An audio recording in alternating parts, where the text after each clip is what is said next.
It was the weekend before spring break was to end, and I was out with a few friends from school. This was my senior year in high school. Everyone except my friend Keith was in their final year. Keith was a junior. And to be specific, it was Saturday evening at around 15 past midnight. The four of us had piled into Keith's Mustang and went to see a movie earlier in the evening. After the movie ended, we decided to go to the Waffle House for a late-night snack. We ran into a couple of more friends and lost track of time, and before we knew it, it was way past our curfew, including Keith's, who was driving, and we all paid our bills and rushed out to the car, only to find that it had a flat tire. Panic started to take over for a moment, but Kim, Keith's girlfriend, managed to calm us all down, and I was the only member of the group who had ever changed a tire before, so obviously I was chosen to do it this time. I began by asking Keith where his spare was located, and I was rewarded with a very blank stare and a lazy shrug, and it was clear that he was going to be of no help, so I just went in search of it myself. And after countless minutes of digging through a giant pile of clothes and junk, I finally found it. Luckily, the jack and a lug wrench were lying underneath, and once I was able to dig everything out, I rolled the tire over and jacked up the car. Kim was kind enough to sit next to me and light things up with her phone. Keith and our friend Seth just sat on the curb texting people while we did the work, and to be honest, there really wasn't much they could do, but their lack of concern did annoy me a bit, especially Keith's. I shrugged it off and got down to business. The spare did appear to be a little underinflated, but it was going to have to do for now. And the actual operation was going relatively smoothly, but it was looking like we'd be on the road soon until a new problem arrived. Just as I was beginning to hand-tighten the bolts on the spare, a car of college guys pulled up a few spaces over. Normally, this wouldn't have really mattered, but in this case, it probably meant trouble. You see, my friends and I had problems with these guys in the past. 3 of the 4 in the car had jumped and beaten one of our friends at a party the summer before, and Keith and I ran into them a few days later and almost got into a fight with them. A lot of threats were exchanged, but their girlfriends got them to back off, and I knew that wouldn't be the end of things. And now here we were almost a year later, unable to get away or distance ourselves. I quickened my pace as fast as I could, but it was obviously too late, and just seconds passed when I heard a drunken curse coming from a yard or so away. Great, I thought. As if things couldn't be any worse, these morons were drunk as a skunk, and I knew this wasn't going to go well. And rather than react, I just continued my work, and our only hope was to get this done before a fight broke out. Keith and Seth started exchanging words with those guys, and things got heated quickly, and I whispered to Kim under my breath that things were going to be okay, but in truth, I clearly had my doubts. The last lug nut was tightened just as things were popping off. I didn't see the first hit, but I knew something was wrong when the light disappeared. I turned around and saw Keith stumbled back onto the ground. Seth was all alone now and outnumbered 4-1, and without a second thought, I ran towards the attackers, swinging wildly with that lug wrench as I went. In hindsight, it's probably a miracle I didn't seriously injure anyone or kill anyone with it.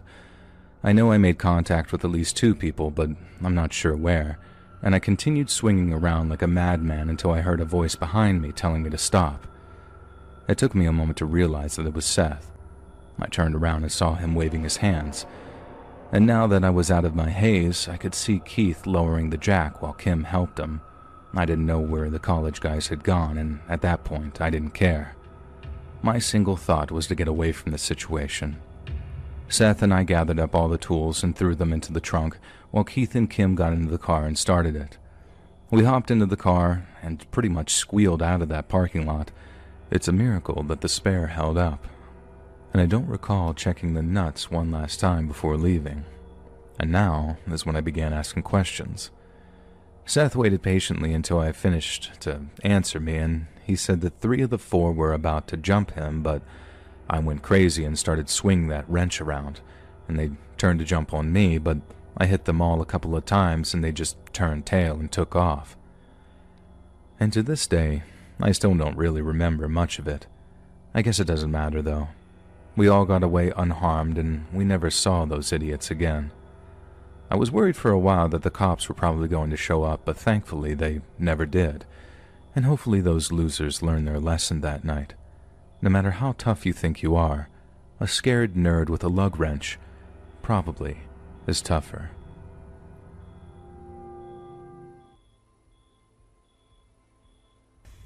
Hey guys, thanks so much for all the support.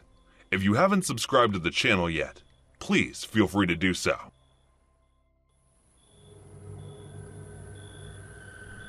My name is Rachel. I'm 23 and I'm from Dublin in Ireland. The other day I was on my way home from work, and my route home takes me through a park that I walk through almost every single day. The path I was down cuts through the park diagonally, and there are metal benches at certain spots along the path. Then the other day, as I was walking through the park, there was a man sat on one of the benches. He looked like he was just minding his own business. Him being there didn't set off any alarm bells at all. I'm not stupid, and I've been in a handful of situations already where I'd seen a creepy fella hanging about and thought, nah, I think I'll take a cab home tonight. But in this case, I didn't get any of those vibes at all. I walked down the path and he didn't pay me any attention at first, but as I got within a few feet of him, I heard him say something that couldn't have been directed at anyone but me. I didn't hear exactly what he said, but I just ignored him at first.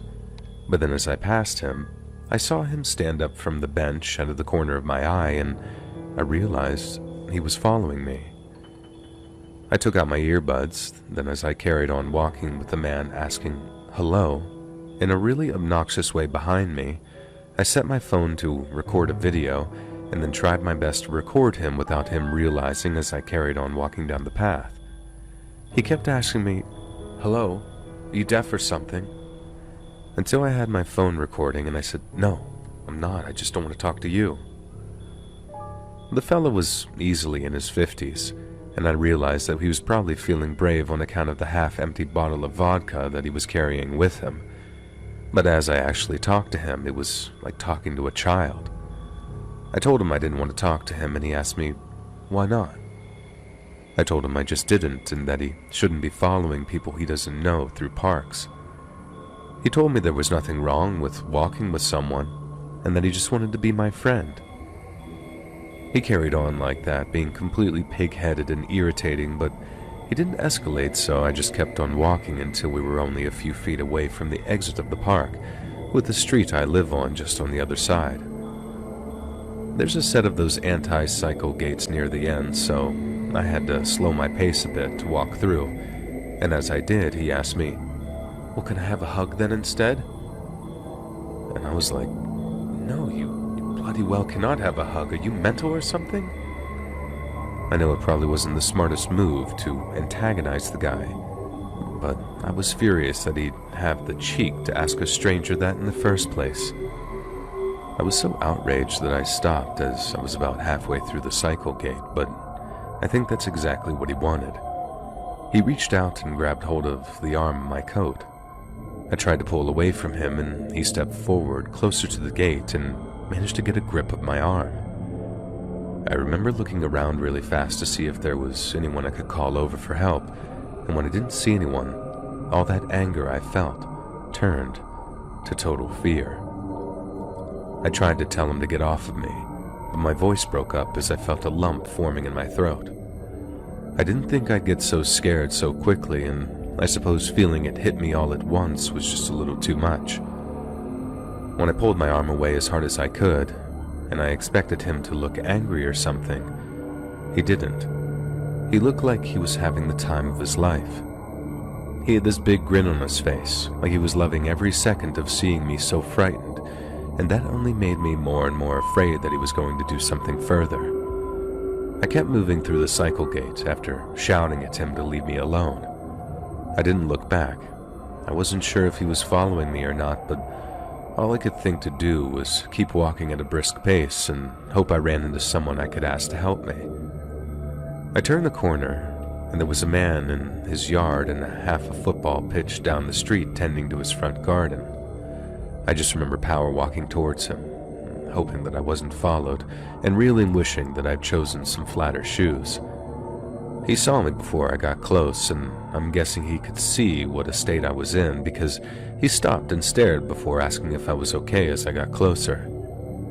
I looked behind me one last time and felt this wave of relief as I saw the man who had been following me was gone. I'd somehow managed to keep it together until that moment, but when I realized I was safe, the dam just burst, and I ended up bursting into tears as I asked the gardener man to call the Garda, which is what we call the police here, by the way. I saw the man again the other day when I was walking home. The Garda said they'd given him a talking to about approaching young women when it's unwelcome, but he was sat there in the exact same spot as last time, like he was just waiting for me to walk past again. I walk home a different route now. I'd rather be safe and get home later than risk walking past that bastard again. I just don't understand why men have to be like that. This happened 24 years ago in July of 1996. I had finished my term of service for the Army. I was stationed at Fort Hood, Texas, and decided at midnight I would out-process and travel back to Wisconsin. All day I was so anxious to go that I had trouble sleeping. Finally, at 23:45, I got out of bed and went to sign out with the desk sergeant. Of course, knowing people wanted to sign out at midnight, he decided to do his rounds. You can't leave until you get your final sign-off with the sergeant and turn in your room key. So I waited, and finally, at 02:45, he returned. I turned my key in, got the sign-off, and at 03:30, I was on my way. At first, I was so full of adrenaline that I felt that I could drive for days. Unfortunately, that adrenaline didn't last long, and by the time I was getting through Dallas, I was nodding off.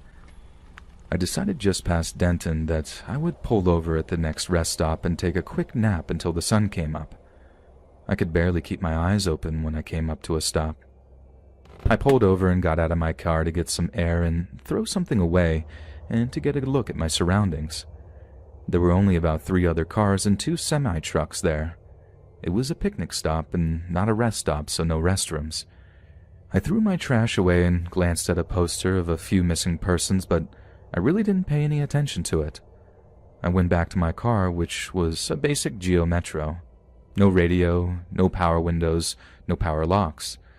I cracked the windows and turned on the boombox I had for some tunes and laid down to get some sleep. I was only asleep maybe 5 or 10 minutes when I felt my car shake just slightly. I cracked an eye open and looked and didn't see anything, so I blew it off and went back to sleep. I then heard what sounded like my door handle being pulled and scratched on the door key.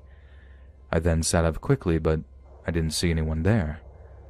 I looked at all the windows and didn't see anyone, so again I shrugged it off as me being tired and laid back down and turned up the radio. Being a Texas night in July, it was hot, but I was so tired I just laid back down. A few more minutes later, I heard the door handle again and car really shook. I sat up quickly and saw a man standing at the passenger's side looking in. Even though it was hot and humid, he was wearing a red sweatshirt with the hood up and I couldn't see his face. Being young and dumb and just out of the military, I yelled at him asking what the F do you want? He just stared at me like an idiot and I got out of the car.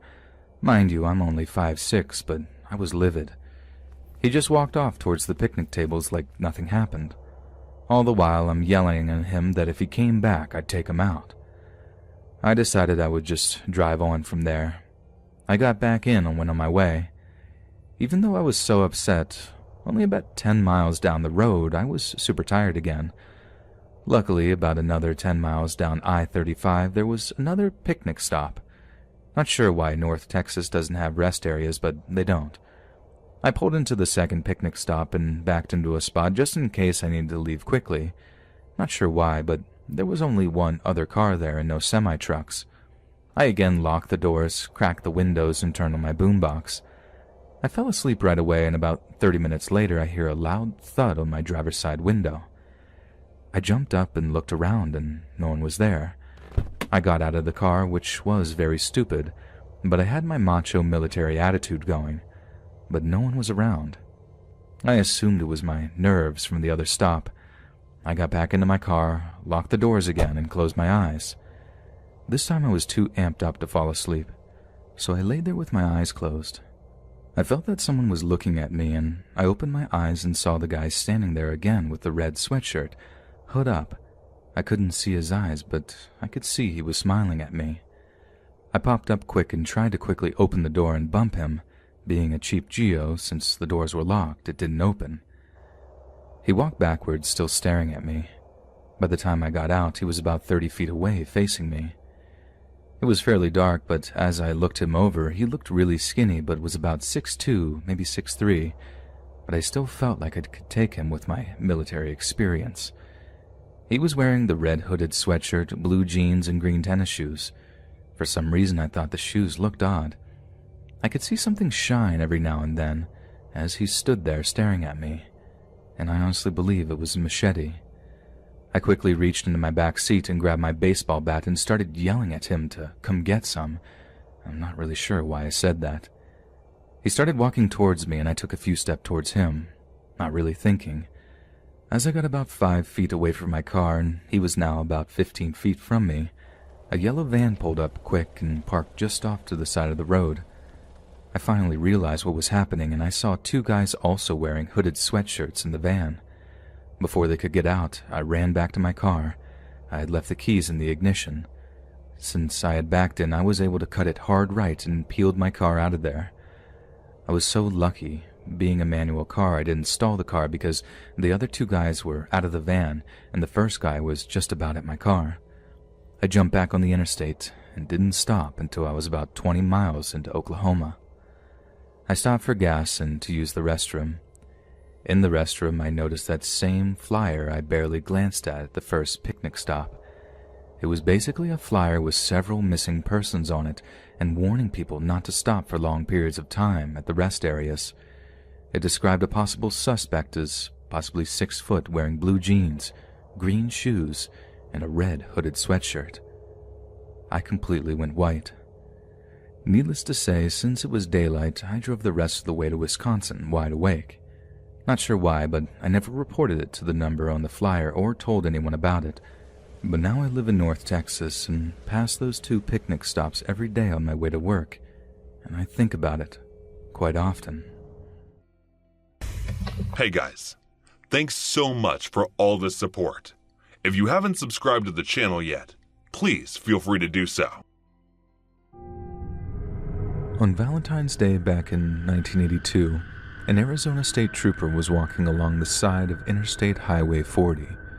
He was searching for the remains of a blown-out tire which had been lost during a recent traffic accident that occurred near the Monte Carlo truck stop, around 11 miles away from Williams, Arizona. As the officer continued his search, he found himself approaching a cedar tree, having spotted something half buried in the soil beneath it. But it was not a blown-out tire. Lying face down in the dirt was the lifeless body of an unidentified young woman. She had apparently been dragged around 25 feet from the nearby interstate, and lying next to the corpse was a white sweater with red stripes, a white bra, and a white handkerchief. Larger sections of the girl's face and right ear, as well as her hands and feet, had been eaten away by animals, making fingerprint identification completely impossible.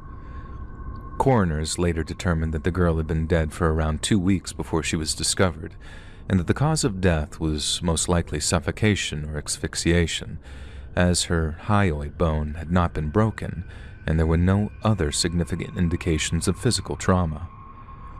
Since it was impossible to identify her, and in light of the date her corpse was discovered, the authorities nicknamed the girl Valentine Sally instead of the usual Jane Doe. In an effort to identify their nameless victim, police officers canvassed the surrounding area in the hopes of garnering clues. One witness claimed to have given Valentine Sally a ride after spotting her hitchhiking around Cords Junction, which is around an hour's drive away from Flagstaff, Arizona. The witness claimed that the hitchhiker's journey had started in Phoenix Valley, and that she was employed as a dishwasher at a restaurant there. She also claimed to have a family in the state of New Jersey, and that she intended on traveling there due to trouble in her home life. Her plan was to make it all the way to the Little America truck stop in Flagstaff, where she would hitch a ride further east with any truckers headed in that direction. Days later, a woman named Patty Wilkins contacted law enforcement, claiming that she'd spotted the Valentine Sally on February 4th, when she arrived at her family's truck stop in the company of a much older man. This truck stop, the Monte Carlo, was the same one Valentine Sally's body was found in the vicinity of just 10 days later. Patty claimed to have found the situation deeply suspicious and approached the girl to ask if she needed any assistance. The girl refused and seemed more than happy to remain in the trucker's company, yet complained of a very severe toothache. Patty then applied some crushed-up aspirin to the girl's tooth, a substance which was later found in the tooth cavity of Valentine Sally. Patty Wilkins was then shown pictures of the clothes found at the scene of the crime. All matched those that the mystery hitchhiker had been wearing on the day that she visited the Monte Carlo. 3 years later, Valentine Sally was falsely identified as Melody Eugenia Cutlip, who disappeared from Estachada, Florida in 1980. A forensic dentist compared the bite marks between the two women and announced that they'd found a match. The same dentist apparently reconstructed the faces of both Valentine Sally and Melody Cutlip before declaring a significant level of resemblance between the two girls. Melody's mother famously refused to believe the body belonged to her daughter, and although many claim this was the result of untamable grief, she was later vindicated when her daughter returned home during the summer of 1986. Along with their attempts to identify Valentine Sally, authorities worked tirelessly to identify the trucker she'd been spotted with just hours prior to her death. The man was described as being middle-aged, between the ages of 50 and 60 years old, and was thought to be sporting a two-toned leather vest with a checkered pattern, along with a black felt cowboy hat that had a peacock feather tucked into it. Based on a physical description given by Patty Wilkins, the police commissioned a series of composite sketches, many of which seemed to resemble Royal Russell Long, a convicted kidnapper and suspected serial killer who was given 2 life sentences in 1985 for his involvement in the abduction of 2 teenage girls. Sadly, Long has since passed away in prison, meaning if he was Valentine Sally's killer, he will never face justice for his unforgivable crimes. In 2005, the case of Valentine Sally was handed over to the Coconino County Cold Case team, who vowed to continue the efforts of both identifying her and catching her killer. Then, in 2018, when the Golden State Killer was positively identified due to extensive forensic testing, the Cold Case team saw an opportunity to finally uncover the truth of Valentine Sally's identity. They reached out to Barbara Venter, the genealogist who worked on the Golden State Killer case, to help build a profile based on Valentine Sally's DNA. The team then compared Sally's DNA to that of multiple individuals throughout the area and managed to track down one of her relatives. From there, they followed bloodlines down to one particular family living in Missouri and discovered that one of their number had disappeared around 1979. This girl had a history of running away from home and had charges on her juvenile record that had never been expunged. Finally, on February 22nd of 2021, almost 40 years to the day since Sally's body was discovered, the Coconino Cold Case team held a very important press conference. They announced that after decades of tireless work, Valentine Sally had been officially identified as 17-year-old Carolyn Celeste Eaton of Bellefontaine Neighbors, Missouri. Apparently, the last time Carolyn and her family were together was on Christmas Day of 1981, when they discovered her in the company of 2 strange men. This led to a confrontation between Carolyn and her parents, and she responded by running away from home for the umpteenth time. Her parents assumed that she'd return in the usual time frame, when she either ran out of money or realized her mistake. Little did they know, they'd never see their little girl ever again. In an interview following the long-awaited identification, Patty Wilkins stated that she was haunted by Carolyn's murder and felt like she was her last, best chance of salvation. "I knew something was off," she told a journalist. "I just knew it. Even when she told me she didn't need any help, I could sense something wasn't right. But I didn't do anything. At least, I didn't do enough. And I guess that's a regret that I'll just have to learn to live with. Patty added that Carolyn and the man she was spotted with appeared to be close, almost as if they'd been friends for a while. She also stated that she wouldn't be surprised if Carolyn's killer was someone her family were aware of, and supposedly asked the reporter, "If you ever find out who did it, tell me so I can go stamp on their toes." Carolyn Eaton was eventually given a proper burial at Mountain View Cemetery just outside the town of Williams, Arizona. She lies under a very unusual-looking headstone, one that stands in stark contrast with those around it. Instead of a dull gray slab of stone, Carolyn's marker is a large, bright red heart which depicts the names Valentine Sally as well as Carolyn Eaton. This is to signify that no matter how long a person is missing for, no matter how long they're referred to by Jane Doe or any other morbid nickname, they will not stay that way forever.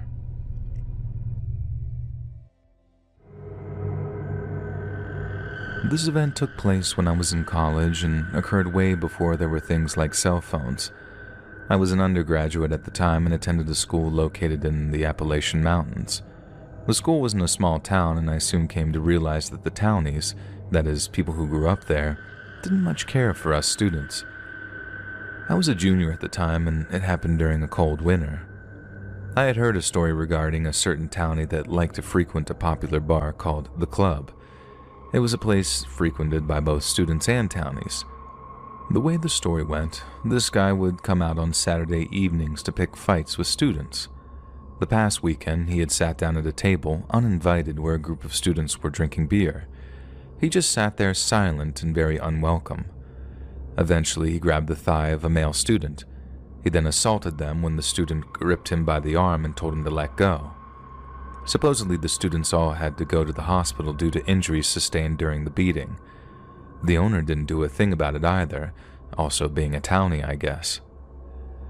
The next Saturday night rolled around and I told my buddies, let's teach this jerk a lesson. I was raised by my dad not to be a victim and to look out for my friends. I played pool and poker to help put myself through school, so I knew how to handle myself. Having heard the townie liked to punch his victims in the solar plexus, I got some magazines and taped them around my torso with a roll of electrical tape. I also got an empty glass Coke bottle and put it in a jacket pocket. And we waited until around 10 p.m. and then headed over to the bar and got a table, leaving one chair empty beside me. We were enjoying a cold pitcher of Pabst when one of my friends told me that he was there now. We made sure not to look at him and kept on drinking. Eventually, he came over and sat down in the empty chair beside me. Casually, I turned to look at him and smiled. And sure enough, he immediately grabbed me by my leg.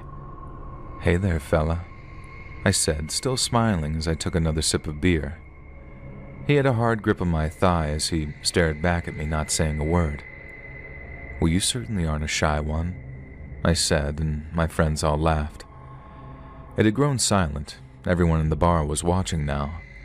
I had a nice pinch of Copenhagen snuff between my cheek and gums. I spit into one of his eyes, which caused him to involuntarily close both. Immediately, I punched him in the throat as hard as I could, knocking the creep backwards. He fell out of his seat, landing on his butt. "Take this outside," yelled the owner from behind the bar. We stepped out into the back alley, followed by the townie. His eyes blazed with anger as he quickly came towards me.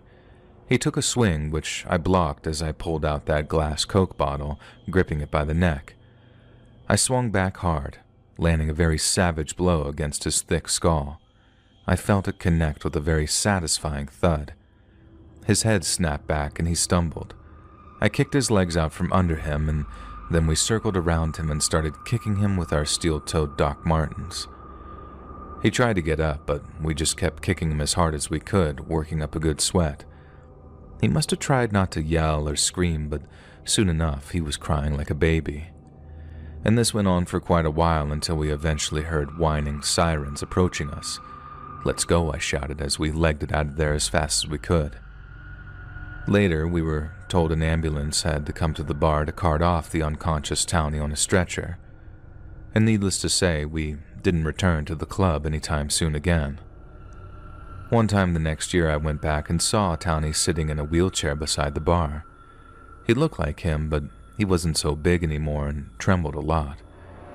He looked my way eventually and immediately broke eye contact. He never said another word. Oh well, I thought. He had brought it on himself.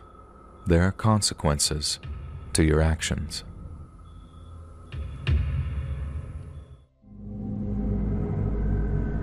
From the ages of around 6 to 11, my family and I lived in a very rough neighborhood. One night it was just my mom, myself, and my 2 siblings at home. My dad used to drive truck for a living, which obviously meant that he was away an awful lot, meaning a lot of the time it was just our mom taking care of us. That night at around midnight, someone started ringing our apartment's buzzer. My mom woke up and went to the little intercom to ask who it was, and no one answered. She thought that maybe it was some kids playing Ding Dong Ditch or something juvenile like that, so instead of being scared, she was just annoyed as she went back to bed.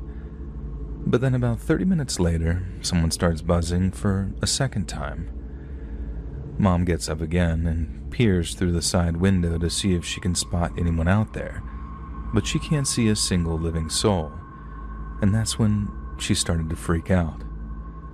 She goes back to the room and grabs my dad's gun, and then sits in the living room in the dark just waiting for someone to try and break in. After God knows how long, there was another buzz. This time, Mom said she very calmly explained that if they carried on harassing us, she was going to call the cops, and if they tried to break in, she would shoot them. Again, there was no response, so she went back to the window to see if she could spot anyone, and that time, she did. She said that there were 3 guys out there, faces covered, all looking up at the window, all looking right at her. Mom said she rushed to call the cops, all the while me and my 2 siblings were asleep in our bedroom. No one tried to break in right away, but my mom had to wait for an hour for the cops to finally show up, and when they did, they buzzed our buzzer, causing her to freak out one more time, thinking that the masked men were outside again. Thankfully, it was the cops, and she invited them up to do a quick look and around the outside of the apartment building to make sure no one was hanging around. After their search, they tell my mom that they had found a piece of barbed wire about 4 feet long next to the front door and asked if it belonged to my mom. She said that it wasn't hers and asked why. The cop then told her that there was a chance that it belonged to whoever was knocking at the door. Mom asked if they thought the people were planning on using it, and although they assured her that there was no way of knowing that, she's convinced to this day that they were planning on torturing us. However, what the cops did confirm is that she was very smart not to open the door to see who was there, otherwise it could have cost her her life. They also said that they'd patrol the neighborhood until morning and do a thorough investigation once there was daylight. And later on that morning, once my siblings and I were at school, they called back to talk to her about something. They said that when they were searching around the house, they found footprints leading around to the back of the home, leading up to my bedroom window. You see, our apartment was on the 2nd floor, so scarily accessible to anyone with a fairly long ladder. They also found nicks in the window sill where the person, or persons, were trying to pry open the window to break in, but failed. My mom always suspected that one of our neighbors had been involved, because he would always stare very creepily at my mom whenever they crossed paths. He also knew when my dad wasn't home, since he knows what vehicle he drives. Mom said that was the final straw of wanting to get the hell out of that place, and as soon as my dad came home, she gave him a very strong ultimatum: find us someplace else to live, or she was leaving him and taking us kids with her. And so within 6 months we were living somewhere else, and I celebrated my 12th birthday someplace where she actually felt safe, and not in a neighborhood where she felt like she needed to sleep with one eye open.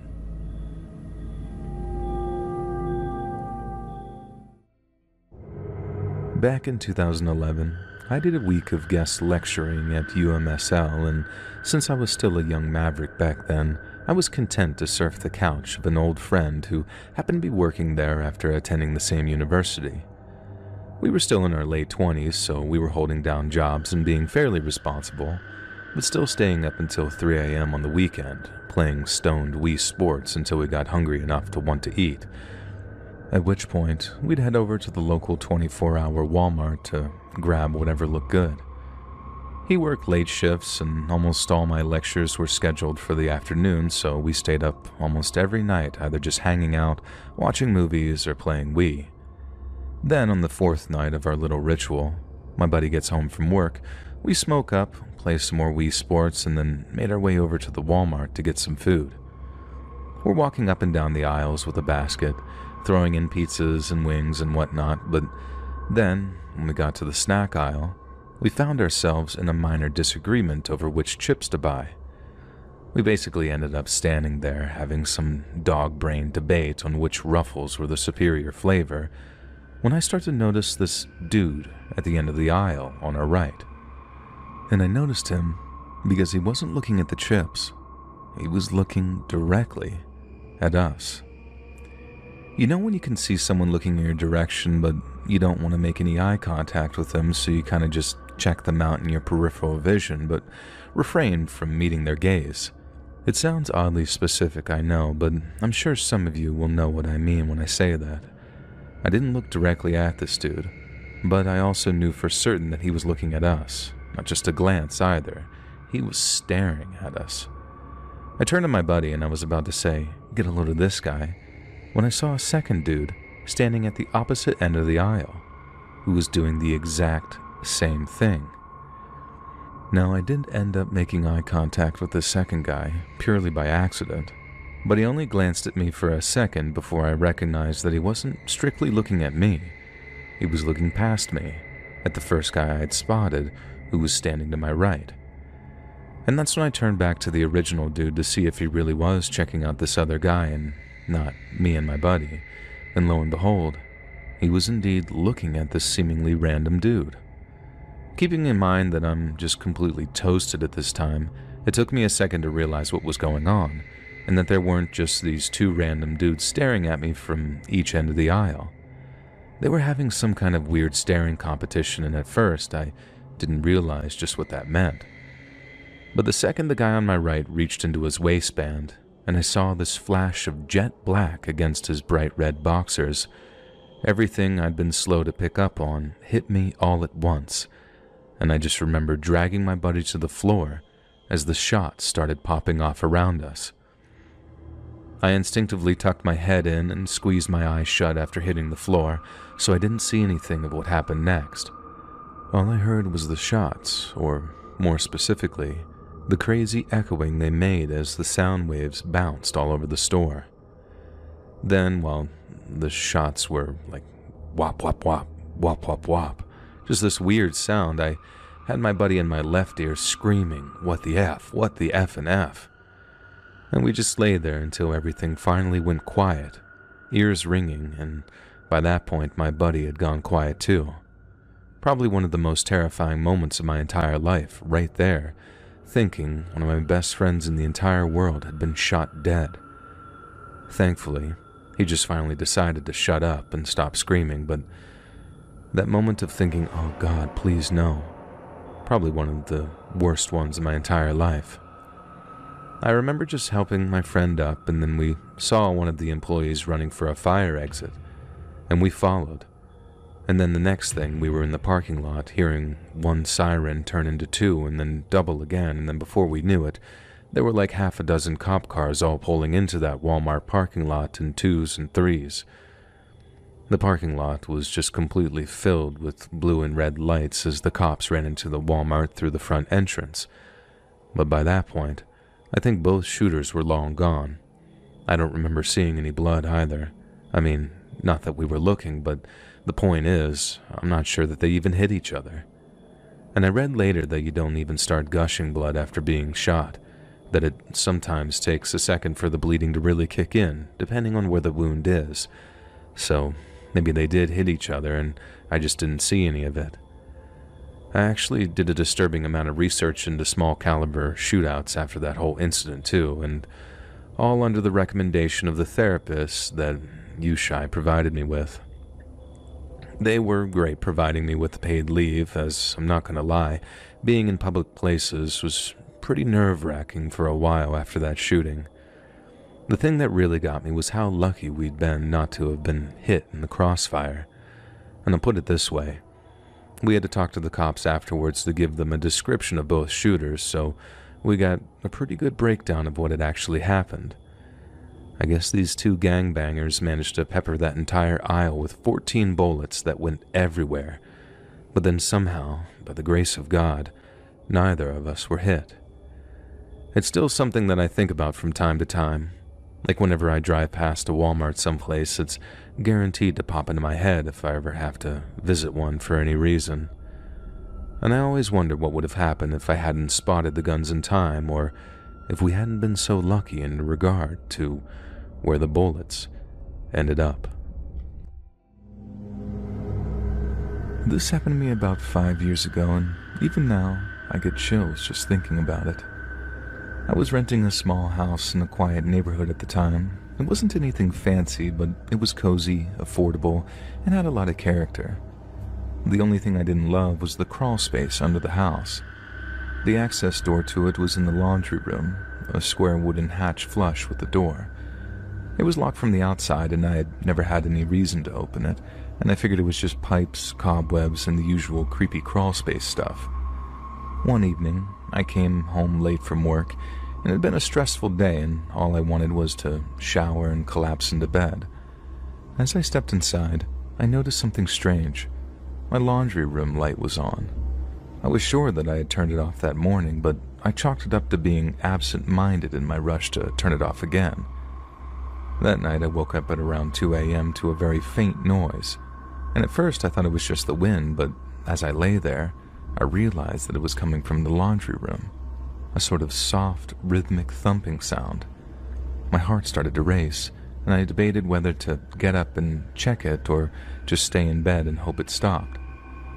Curiosity got the better of me, so I grabbed my phone for light and tiptoed to the laundry room. When I opened the door, everything was quiet. But then I saw it. The hatch to the crawl space was slightly ajar, and my stomach dropped. I distinctly remembered it being locked, and there was no way that I could have accidentally opened it.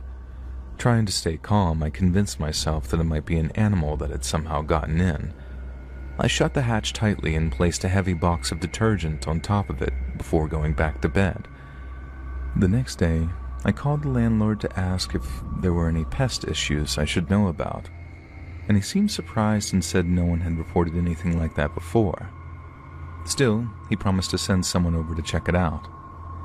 That night, I double-checked the hatch and even put a chair on top of it for good measure.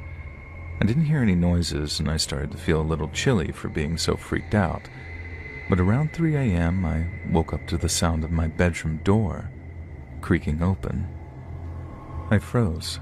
My bedroom door doesn't creak unless you push it slowly, and I knew I had closed it before bed. I stayed as still as I could, barely breathing, as I heard soft footsteps shuffle into the room. My phone was on the nightstand just out of reach, and the footsteps stopped right next to my bed. I could feel someone's presence, their quiet breathing in the dark. Summoning every ounce of courage I had, I grabbed my phone, turned on the flashlight, and swung it toward the intruder. There was the man, crouched on the floor, his face pale and gaunt, his eyes wide and unblinking. He looked just as startled as I was.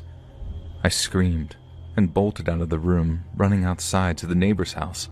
I banged on their door until they let me in, and they called the police.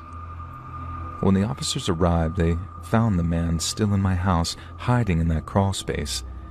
He had a small mattress, some food wrappers, and a collection of random items that he must have taken from my house. The lock on the hatch had been tampered with, and from the looks of it, he had been living under my house for at least a few days, maybe even longer. And the scariest part, the police said that they found a notebook with detailed notes about me.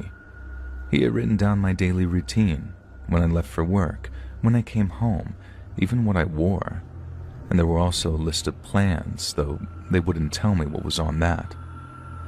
I moved out the next week and stayed with my friends until I found a new place. And to this day I have no idea how he got in or how long he had been watching me before I noticed that something was wrong.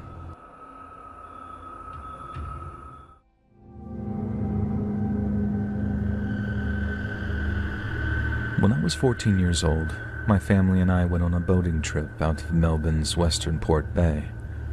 I remember being at the helm with my father, steering the little boat over the waves, and then the next thing we knew, my big brother was shouting that water was coming in. And it all happened so fast. Mom and Dad were shouting for us to stay together, and then suddenly, the boat tipped over, and we were in the water. We later found out that the bottom of our boat had been almost completely rotten, and that its owners had been extremely and willfully negligent in renting it to us, and we had no choice but to start swimming. Since it was late in the evening, no one had seen us go down, so it was up to us to rescue ourselves. I was a reasonably good swimmer, and we all had life jackets on, but it was still around 2 miles back to shore, so land looked like it was a long, long way away. Darkness fell as we were swimming, but my dad started to struggle and my big brother swam back to try and help him.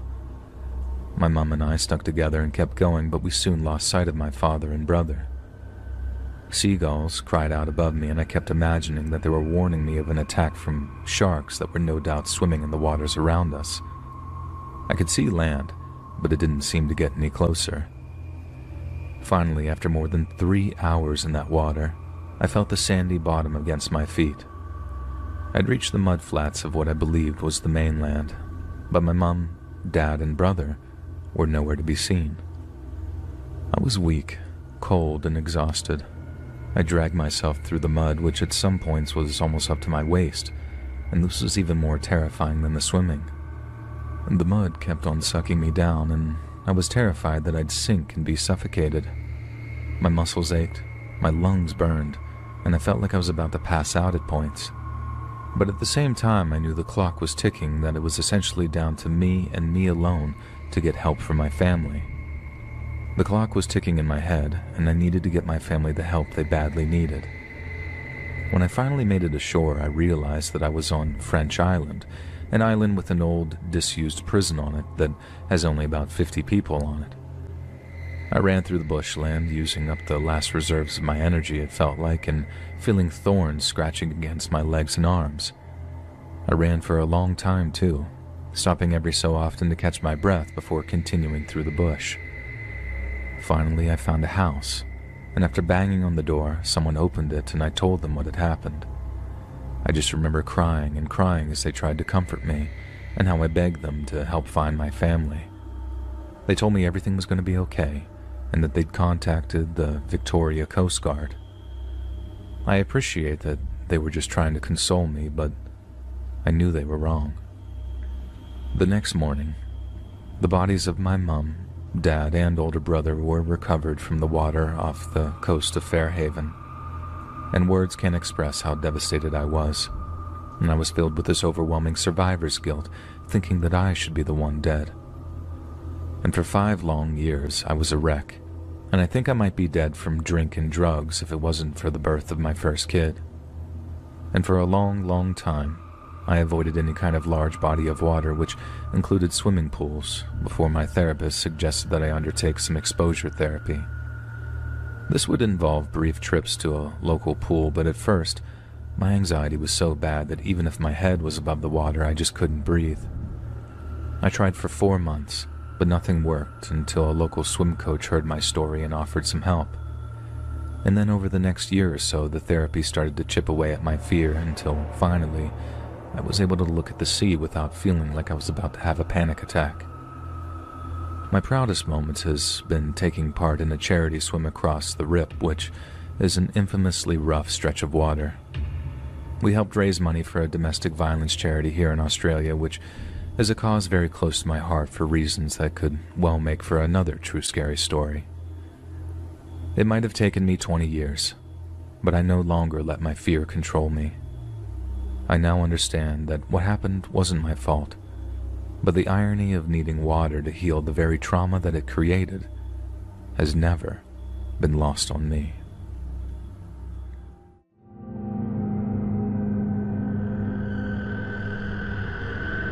It was the weekend before spring break was to end, and I was out with a few friends from school. This was my senior year in high school. Everyone except my friend Keith was in their final year. Keith was a junior. And to be specific, it was Saturday evening at around 15 past midnight. The four of us had piled into Keith's Mustang and went to see a movie earlier in the evening. After the movie ended, we decided to go to the Waffle House for a late-night snack. We ran into a couple of more friends and lost track of time, and before we knew it, it was way past our curfew, including Keith's, who was driving, and we all paid our bills and rushed out to the car, only to find that it had a flat tire.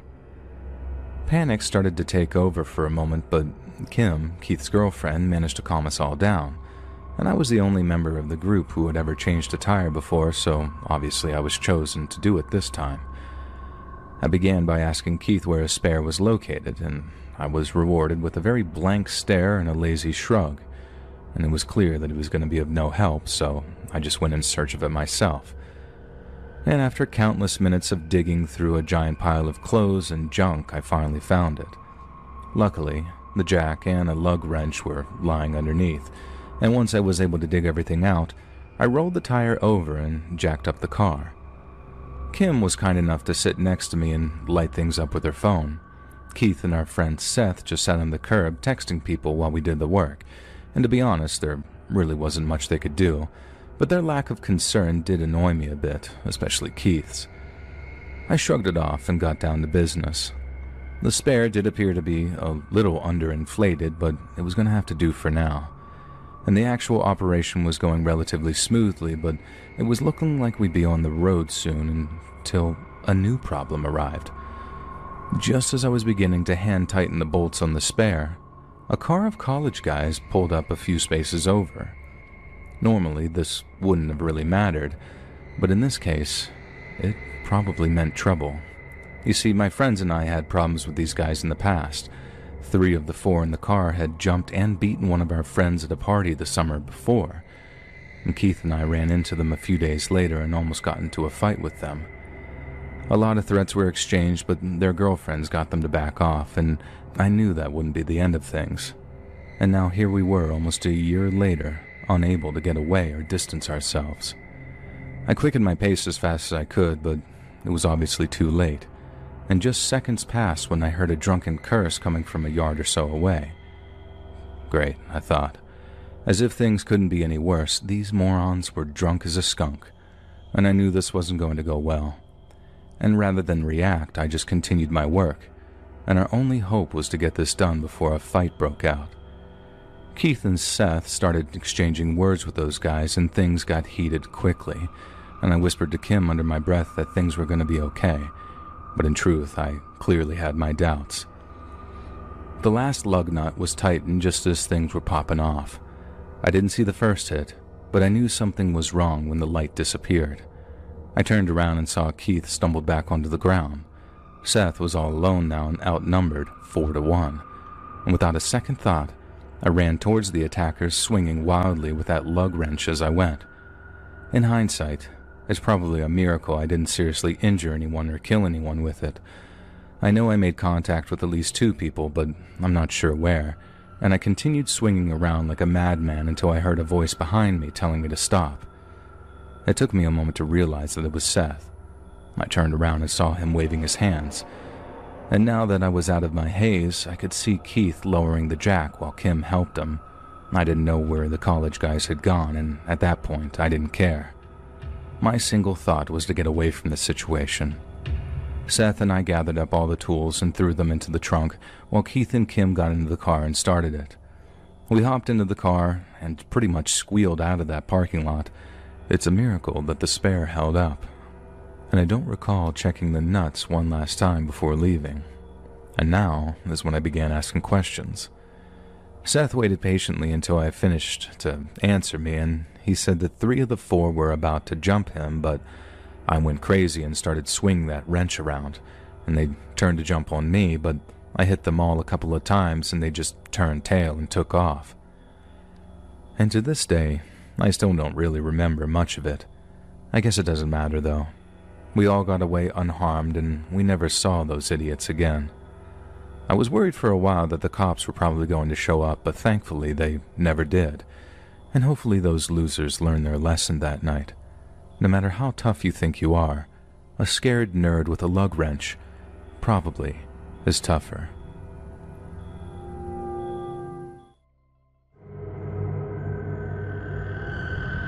Many years ago now, back when I was in college, I worked as the property manager at a 100-unit apartment complex here in Charleston. It was a pretty awesome job, in that I had all my rent covered by the company, and the only truly taxing things they expected of me consisted of filling out paperwork and scheduling the maintenance workers. The place had a pretty even mix of tenants. There were a lot of college kids, along with a bunch of post-grad singles and roommates and the occasional young family, too. But there was one guy that I always felt kind of sorry for. He didn't seem to have any family, and I think that he might have been on disability, but he kept to himself, and the most I ever saw of him was when he was walking to a nearby convenience store around once or twice a week. Around June of my second year there, I got a call from one of the tenants in his building, complaining that there was a funky odor coming from his apartment. I went in, and it smelled kind of like someone had puked in the hall, and seeing as there was a handful of college kids in that building, that was actually a pretty depressing and common occurrence. We had the carpet shampooed the next day. Then the cleaners used a bunch of that industrial-strength shake-and vac that always makes the place smell like a hotel. Once that was done, I honestly figured that'd be the end of it. But then I think that it was maybe 3 or 4 days after, I get calls from half a dozen other tenants saying that the smell had only gotten worse. I remember being sat in my car, trying to figure out just what the hell was going on when suddenly my cell phone started buzzing. Remember the sickly-looking loner that I just told you about? The one who I only saw walk over to the store every so often? Well, the person calling me turned out to be that guy's daughter, calling all the way over from Michigan. Her dad hadn't answered his phone in a few weeks, and she was getting kind of worried about him, and could I go over and check on him to make sure that he just lost his cell phone while on D&D or whatever.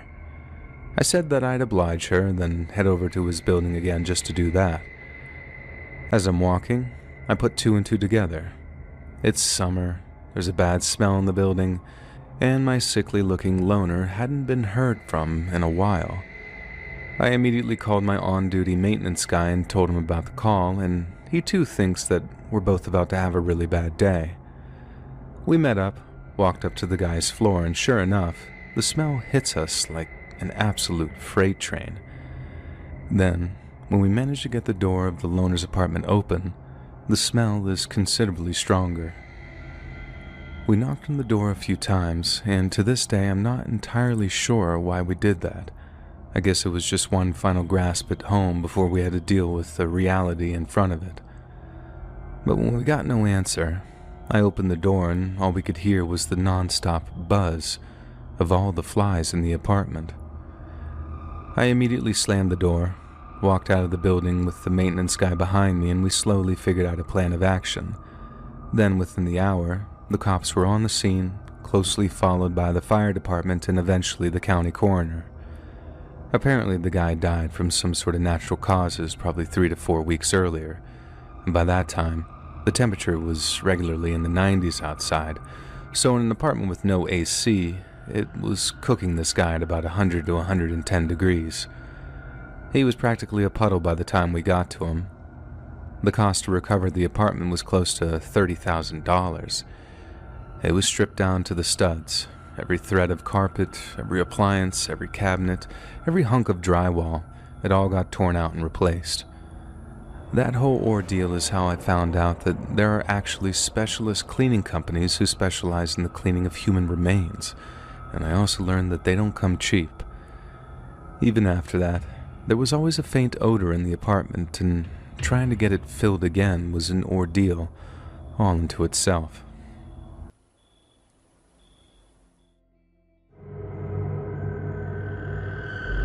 Back when I was in middle school, I used to hang around with a group of neighborhood kids around my own age. There were maybe half a dozen of us, and looking back on it, we fit some pretty standard friend group archetypes.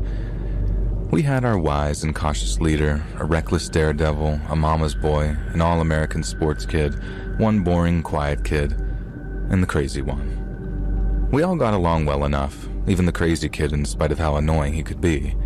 This is back when parents didn't so much involve themselves in what was going on in their kids' minds, and we just got told to go out and play, so I myself didn't realize that there was something wrong with the kid until years later. This kid's family were the most well-off in the neighborhood, which wasn't saying all that much, but they worked their butts off and basically paid no attention to their crazy kid. He told us they figured he was just smart and a free spirit, but with hindsight being what it is, his parents should have gotten him help before it all came to a head, so to speak. So as I was saying, they just figured the kid was smart, so they bought him all kinds of telescopes and science books and encyclopedias, all kinds of things he never used or cared for and would oftentimes trash in a fit of frustration. Then one day, I was exploring in the woods near my house with a couple of friends when, suddenly, we found ourselves on an unpaved road near the crazy kid's house. A contractor had been digging a foundation for a new house, and we often played in the pit and gravel piles. Down in the pit was the crazy kid, doing something we couldn't see until we got closer. Being boys, we needed no excuse to scramble down into a deep pit and explore, so skidding down the sides of the pit, we ran over to him. When we got to him, we noticed that he had what looked a lot like a chemistry set with him, and although I couldn't see exactly what it was he was doing right away, I did notice the huge, wild smile on his face. A big frog from the swamp had somehow fallen into the big pit, and this boy had captured it. Using pins from his biology kit, he had nailed it to the ground on its back through all 4 legs. The terrified frog was still alive when he cut it open with a scalpel. Then, I guess out of morbid curiosity, he poured a bottle of hydrochloric acid into the frog's open chest cavity. 4 decades later, and I still can't seem to shake what I saw and heard that day. He was laughing out loud as he held the bottle and scalpel, watching with glee as the subject squirmed in agony. I was so freaked out that I just ran. I caught a bunch of guff for it and got called a chicken later, but that's what I did. I just never seen that kind of stuff before, even if it was just a frog. I ran all the way back home, ran into the open garage, then climbed into the loft and just cried my eyes out. I could not get the sights and sounds out of my mind. I just couldn't for the life of me believe that anyone could be so cruel.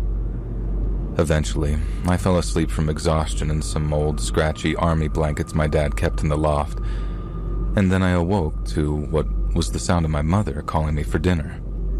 I still felt sick. I wasn't hungry, and I remember thinking that I would never be hungry again. I didn't feel like I could tell my parents what had happened. I didn't think they would punish me, but I knew that they would call the boy's parents, and then my life would just be torture from getting called a snitch as well as a chicken. I had to get up and push my food around the plate until my mom excused me from the table. That night, reliving the whole thing in my dark bedroom, I decided that I would never, ever hang out with that boy again. I never spoke of what happened with my other friends, but I know that they were affected. Maybe not as much as me, but they clearly were. They stopped hanging around with the crazy kid too, and he became even more isolated and frustrated, especially with his mother. His mother even came staggering around to our parents' places one night, asking why no one liked her boy. But she knew why no one liked him. It was the talk of the neighborhood for weeks. Years went by, and eventually he dropped out of school and disappeared into some private program for kids who needed special help. And we were glad to hear it, but too little too late, if you ask me. I'm actually 55 years old, and thinking about this experience that occurred to me more than 40 years ago still upsets me when I think about it, and I know that I'll probably have nightmares because I brought it up tonight. It was without a doubt the most disturbing thing I'd ever experienced.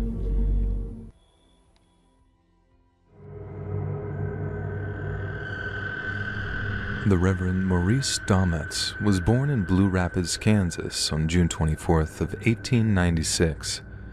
After graduating high school, Maurice briefly attended Hastings College up in Nebraska, but dropped out just months before his final examinations in favor of studying at Omaha's Presbyterian Theological Seminary. He then attained a master's degree in theology from the University of Denver before continuing his academic study at the city's Rockmont College. From 1923 to 1943, Maurice earned a living as the associate editor of the Christian monthly magazine, Grace and Truth, and it was during this period that he met his wife-to-be, Myrtle. They were married on June 1st of 1930, settled in Longmont, Colorado, and soon welcomed a daughter named Martha Ann into the world. Throughout his life, Maurice continued work as the editor of various Christian magazines, to which he often contributed, as well as serving as the Longmont Chamber of Commerce, the Denver Bible College Board of Trustees, and the Rockmont College Alumni Association. Maurice also had many passions in life, but perhaps the most eccentric of them all was his passion for what he referred to as his beloved rocks. It was an affectionate nickname, as in truth Maurice possessed a fascination for rare minerals and gemstones. He was a keen member and avid contributor to the American Federation of Mineral Societies, while holding a senior position at the Flatirons Gem and Mineral Club. And throughout his life, he regularly engaged in one of his favorite hobbies, mineral hunting. Even in his advanced years, Maurice would enlist the help of a more mobile friend, then drive out into the woods to hunt for rare quartz or hematite. And that's exactly what he was doing on April 29th of 1981, when he and a man named David McSherry traveled to the Topaz Point picnic area near Devil's Head, Colorado. Topaz Point, named for the high quantities of the eponymous mineral present in the surrounding rock formations, is located in Colorado's Pike National Forest. Stretching west of Colorado Springs, the forest encompasses over 1 million acres and is spread out over several of the surrounding counties. Splitting the forest in two is a 45-mile-long unpaved tract named Rampart Range Road, which has magnificent views of Pikes Peak, the surrounding prairie, and the rugged Tarryall Mountains. The forest is popular with campers and mountain bikers and boasts Colorado's only functioning fire lookout tower, which sits atop of Devil's Head. On the day in question, Maurice was wearing a white baseball cap, a maroon plaid flannel shirt, and brown ankle-high work boots. Once they'd found a suitable parking spot, David helped the 84-year-old Maurice to reach their digging spot, a small sandy pit not far from the Rampart Range Road. He and David had spent a short while digging through the sandpit before Maurice suggested his much more mobile companion begin another trench around 50 to 60 yards away. A few hours went by with each man burrowing away at their respective dig sites. Then, around 3 p.m., David walked over to Maurice's trench to let him know that it was time to drive home. He agreed. Then, when David returned from his dig site after collecting his tools, Maurice was gone. Since the Reverend's own tools were nowhere to be seen, David assumed that he'd simply packed them away, then walked uphill to meet him at their car. There were no signs of a struggle at Maurice's dig site, meaning David had no reason to be alarmed. But when he too trudged up the hill and his car became visible at the crest, the Reverend Dometz was nowhere to be seen. David honked his horn a few times, hoping it would summon the elderly Reverend to their vehicle. Yet he remained out of sight and failed to respond to any of David's cries. David then walked in circles around the place that they were parked, hoping his elderly companion might be taking a pre-ride pee against a tree trunk, but became increasingly panicked when Maurice was nowhere to be found. It wasn't so much the man's absence which frightened David. Despite his age, Maurice was a fit and capable individual, and wasn't imperiled by simply being outdoors.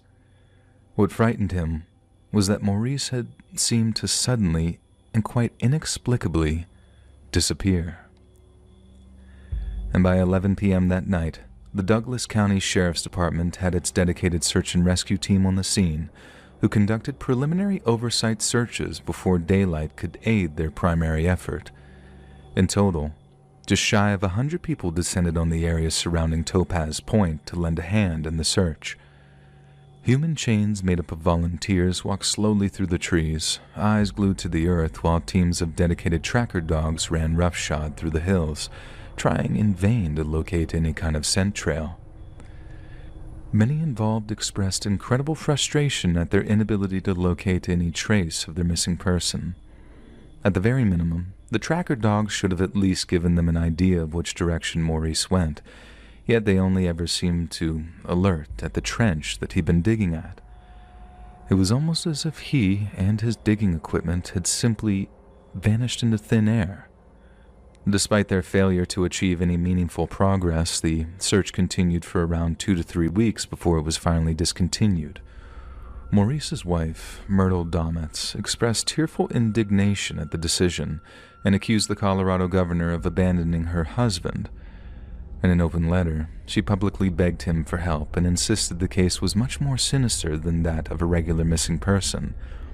Many believed Myrtle's claims were nothing but manifestations of her inconsolable grief, but others, volunteer searchers included, voiced their agreement. Many claimed that in their experience, Maurice's disappearance had to involve some kind of foul play. The fact that the tracker dogs were unable to pick up his scent suggested that Maurice had been transported out of the area by vehicle, and quite possibly against his will. Nothing else could explain why the tracker dogs couldn't find a trail. Nothing natural, anyway. Finally, in the year 1990, the Reverend Maurice Domitz was officially declared deceased in absentia by a Colorado Supreme Court judge after being missing for a total of 9 years. Relatives petitioned the judge to have Maurice's death declared unlawful, which would have in turn forced police to reopen the investigation into his disappearance.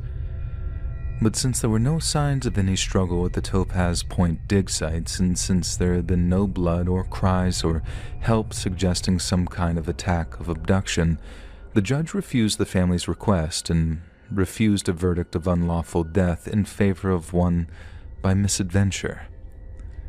Since then, a number of prevailing theories have emerged, each of which attempt to explain Maurice Domitz's sudden and rather chilling disappearance.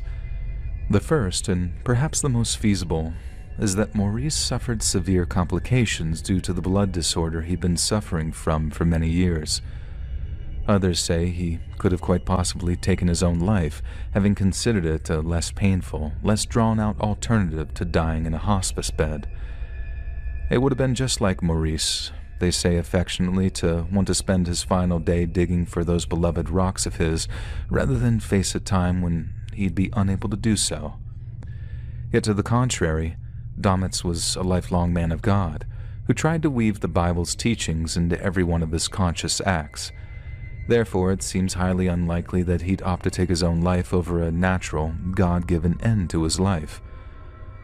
On the more ridiculous end of the theory scale, some have suggested that David McSherry murdered his friend Maurice in order to secure a huge stash of topaz for himself.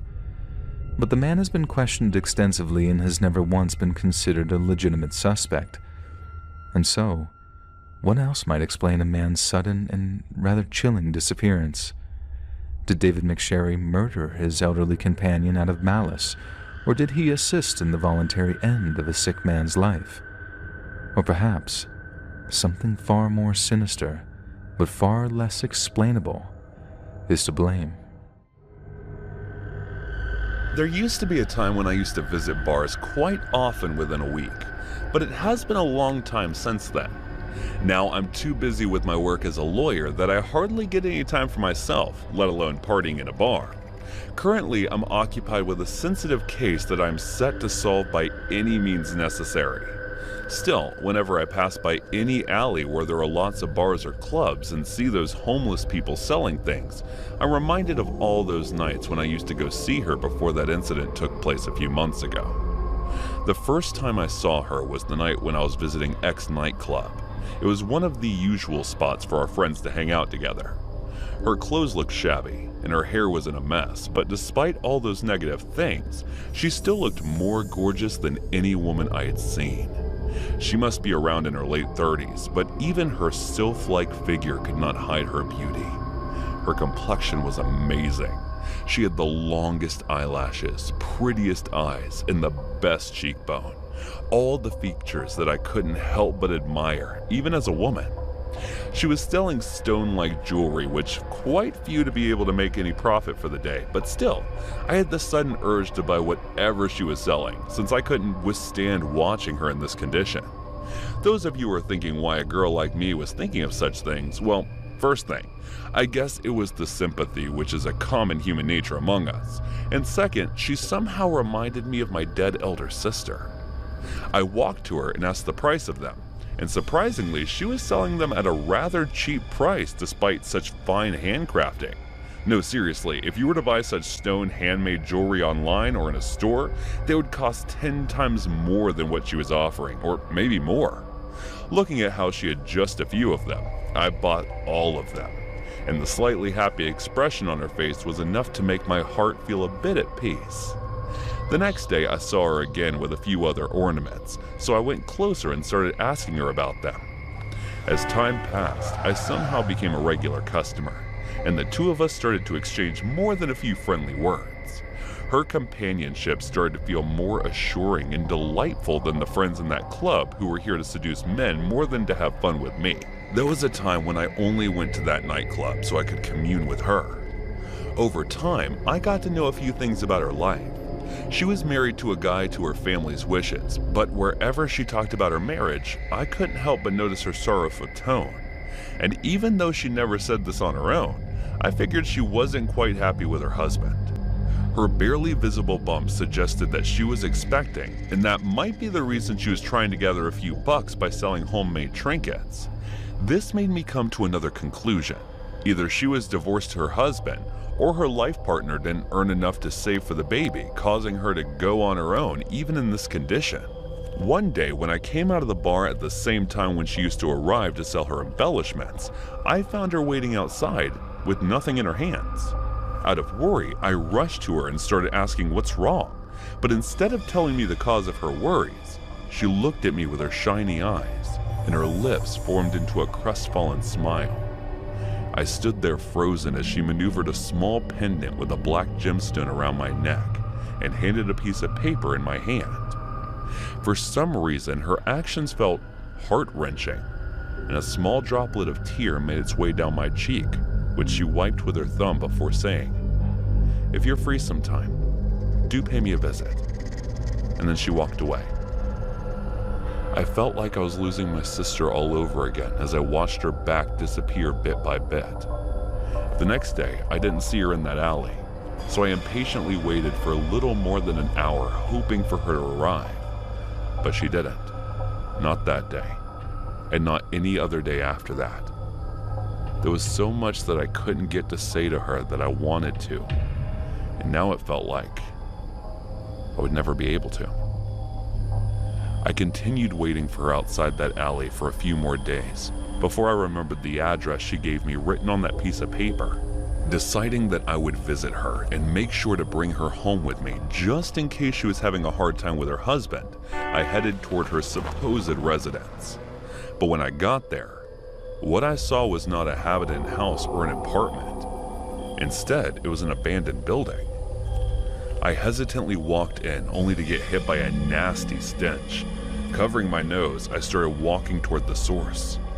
And once I got there, my heart jumped to my throat as I let out a sorrowful scream. Her guts were shattered around her lifeless body as she was crushed under a huge rock, which didn't seem like it was fallen from there. Instead, it looked as if someone purposefully smashed her head with it. My leg gave up as I wailed like a howling dog in front of her rotting corpse. I couldn't understand. She was perfectly alive the last time I saw her. What went wrong and who did it to her? My eyes went between her bleeding legs, making my heart feel as if I was going to burst any moment with this terrifying yet despairing scene. I took out my phone and dialed 911 with my trembling hands and wavering thoughts. The cops reached within 20 minutes at the address I provided them and started asking me questions. I told them about everything from the first time I saw her to how I came to find her. After they took charge of the crime scene, they asked me to go home, and they will call me if they were to need my assistance. For the next few days, I couldn't eat, sleep, or focus properly. I stopped going to nightclubs and continued staying at home since I was mentally and emotionally a mess. There was only resentment and unending hatred left in my heart for the bastard who did this to her. I couldn't blame anyone when my real sister died of coronavirus, but this time, when I finally found my sister in her presence, someone purposefully stole her away from me. Who would do so cruel to do that to her and her unborn child? The investigation had started, and the police disclosed her husband's strange disappearance after her death. After a few days, the autopsy results were out, but something didn't add up. According to the results, she died on Friday night, but that was impossible since I met her the next Saturday evening. I touched the stone that she gave me and something hit me, sending a shiver down my spine. Is that why the address she gave me was of that place? Was she already dead and wanted me to discover her body? I immediately took out the pendant and started looking at it carefully, trying to understand if it was a clue to find out who killed her. As I was pinpointing all of my memories with her, I remembered I had seen this necklace more often than I thought. She used to wear it all the time. That meant this might contain the fingerprints of that killer, and luckily, I didn't touch the stone that much, so it was possible that it hadn't faded away just yet. I practically ran to the police station after giving a call to the officer who was in charge of her case. After telling them that I had found this necklace outside the nightclub, I submitted it as evidence. They sent it immediately to the forensic lab for testing, and just as I thought, it did contain another set of fingerprints that were older than mine. It was her husband, Javier. My hunch was right when I found out he was missing and was the suspect list. He murdered his wife and child. There was no way I was going to let him off easy. I was prepared to go to the end.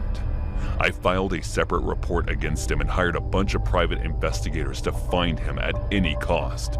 That bastard had taken out a life insurance policy in her name and was thinking of getting that money, so there was no way he was not going to make a move on that. And even if he didn't, even if the search for him was to go in vain, I am set to find that son of a bitch and drag him into the hell where he deserves to be. I have a clue in my hand that suggests that the piece of shit was hiding somewhere in Las Vegas.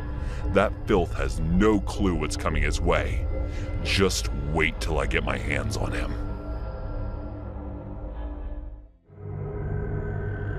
I started my career at Walmart from cleaning the aisles and arranging stock, and then slowly moved my way up to becoming the manager at the Walmart. I was told that I will be managing the new Walmart at a local town in Arkansas. I was pretty excited about the job, and I wasn't aware of the locality or the city people, but it was a massive pay hike for me, and even more, the company was providing me good insurance and housing facility, so I wasn't the one to pass on such wonderful opportunity. I was aiming for the corporate office to be the next thing for me. I knew in order to move ahead, the corporate office is going to be the next big thing for me. The new job was pretty easy for me because I was managing the place, and instead of taking orders, I was giving them. The house was pretty big, and I was quite sure that it is going to be an easy run for me.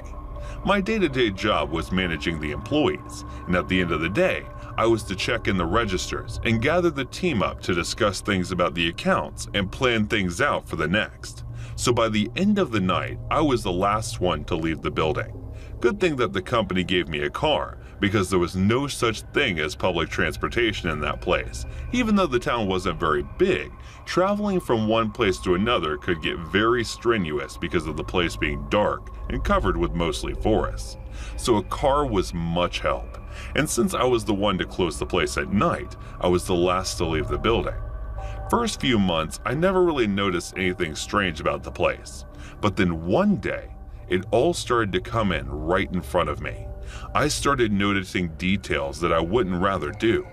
There was this weird freakiness in the parking lot of the Walmart. It started when I was late one night for the closing of it, and there was a figure right around the corner where the parking ends. I looked at it and said, "Sir, the store times are over. Please move away from the spot." And as I yelled it across the other side of the parking lot, the voice replied, "All right, I'll be out of your hair in a bit." And I didn't really make much of it, and I left. I came back the next morning knowing that there was a man there lurking in the corner. I decided to go check the corner out to see if anything is out of the ordinary, and there was nothing, so I figured the guy must have left or something. The day went by smooth. There were no problems. The day went on without any issue. And then, as the night came in, we discussed the plan matched the sales, and I was the last as usual to close in the door and lock in the facilities. And as I walked downstairs, I saw that the same figure was yet again lurking in the shadow, and yet again I said, "Sir, the store times are over. Please move away from the spot." And as I yelled it across the other side of the parking lot one more time, the voice yelled yet again, replied the very same thing as yesterday. "All right, I'll be out of your hair in a bit." It was all very weird, but I think I was still not bothered by it a lot. It kept happening almost every day now. I would open up and nothing. During the day, nothing. And as the time got by and the evening set in, I waited for everybody to leave. And as I closed the door and decided to move on to my car, I once again saw the figure hanging out by the parking lot. And then it wasn't just one person anymore, it was two of them. I was becoming a bit of a habit for them, so I decided to change it and walk over towards them to make them stop lurking around in shadows in the corner. It is not very legal, and they can be held liable for the things they do in that corner, which was the property of Walmart.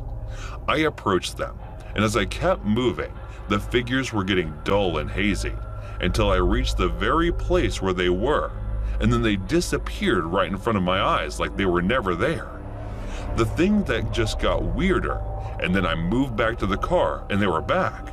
I was puzzled, and from across I said, "Guys, don't fool around too much." And the voice came back and it said, "Don't worry, Stuart, we'll move." I left at first. I thought I was being played and I realized they knew my name, so I figured maybe it is somebody from the office. So I decided to confront them in the store the next morning. I called in the meeting and asked them about whoever hangs around the spot after the Walmart is closed, and everybody said they don't hang around after the work. I asked Juan to check in the cameras and said that no one had been in that spot for weeks other than me just last night. I was puzzled by it all. Being in a new city and knowing nothing, I decided to ignore it and not dwell in the matter for long. I wanted to make sure that I am not the only one seeing this, and this time, I decided that Juan will close down the store with me, and I agreed to drop him off at his house, which was 6 miles away from home. We went back, and there it was, the two shadows standing right in front of us. I looked at Juan, and Juan looked right back at me. I asked him if he is seeing the same thing that I am seeing, and he agreed, and remembered whatever God he believed in. He looked at me with a chill and said, "That could be shadows, sir. Anybody's shadows. Let us just leave before it harms us." I told him to calm down, and we got in the car and started driving away. Then suddenly a large thud was heard over the roof of my car, and I thought maybe something fell over us. I got out. There was nothing. I sat back in and saw the shadows were running towards us, and as I got in, one freaked out and jammed his leg right into the driver's seat and jammed it out with full power on the accelerator. And I remember I wasn't even settled and I was just half in when he did that. The car went blazing into the wall, and last thing we would remember was trying to get out of the wrecked car.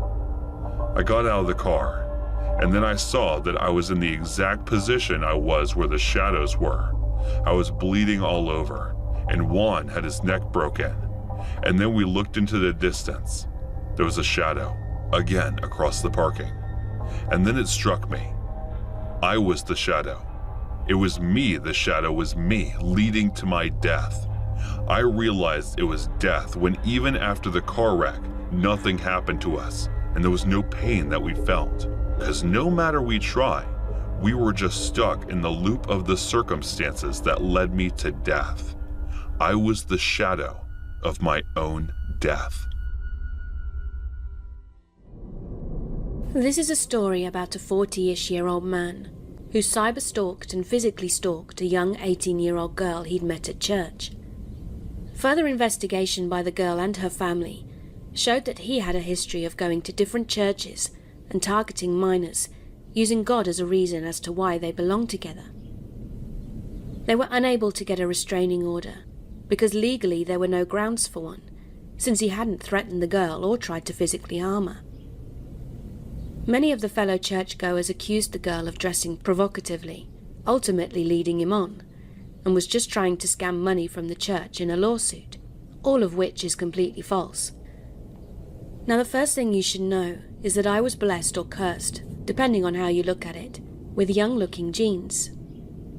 Everyone always thinks I'm younger than what I am, and this bizarre event happened a few months after I'd turned 18. Bear in mind that I looked like I was 16. I lived in a large, very diverse city. I'm Latina.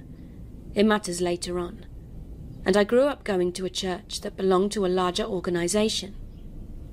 I'd been going to this church since I was born, so I knew most of the congregation. There were very few people that I didn't know. But there was one man, let's call him Nate, that always made me feel really uneasy and sick. Now, the church has a routine of creating a line after service, so we could all greet each other. I hated this part of the church visit, and having to greet him, and I told my mum how I had a bad feeling about him, but she said it was all in my head. Fast forward to a few months later, when I was sitting in the dining area with my friend's boyfriend. We were just chatting and joking around, waiting for my friend, and Nate was sitting about 2 tables away from us. There was no one else, just us 3, and he was just sitting there staring at us. I briefly mentioned to my friend's boyfriend about how Nate always made me feel uneasy. I was getting really irritated now too, because I could feel him staring right at me. So I went to the restroom.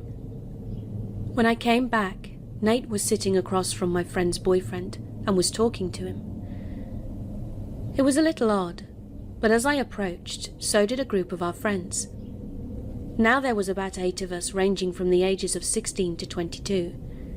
We all grew up together and met in youth group, and we were all sitting with a man in his late 40s. He sat in complete silence and was just staring at me every now and then. Then about 5 minutes later, my friend's boyfriend said, "We have a youth meeting that we need to get to." So we all got up and left Nate sitting alone. When we got to the meeting place, which was in another part of the building, my friend's boyfriend pulled her and myself apart and said, "Maybe I'm biased because of what you told me, but when you left to use the restroom, he came over and started asking about you. He even asked if I was your boyfriend. He looked a little mad, but seemed to lighten up when I said I wasn't."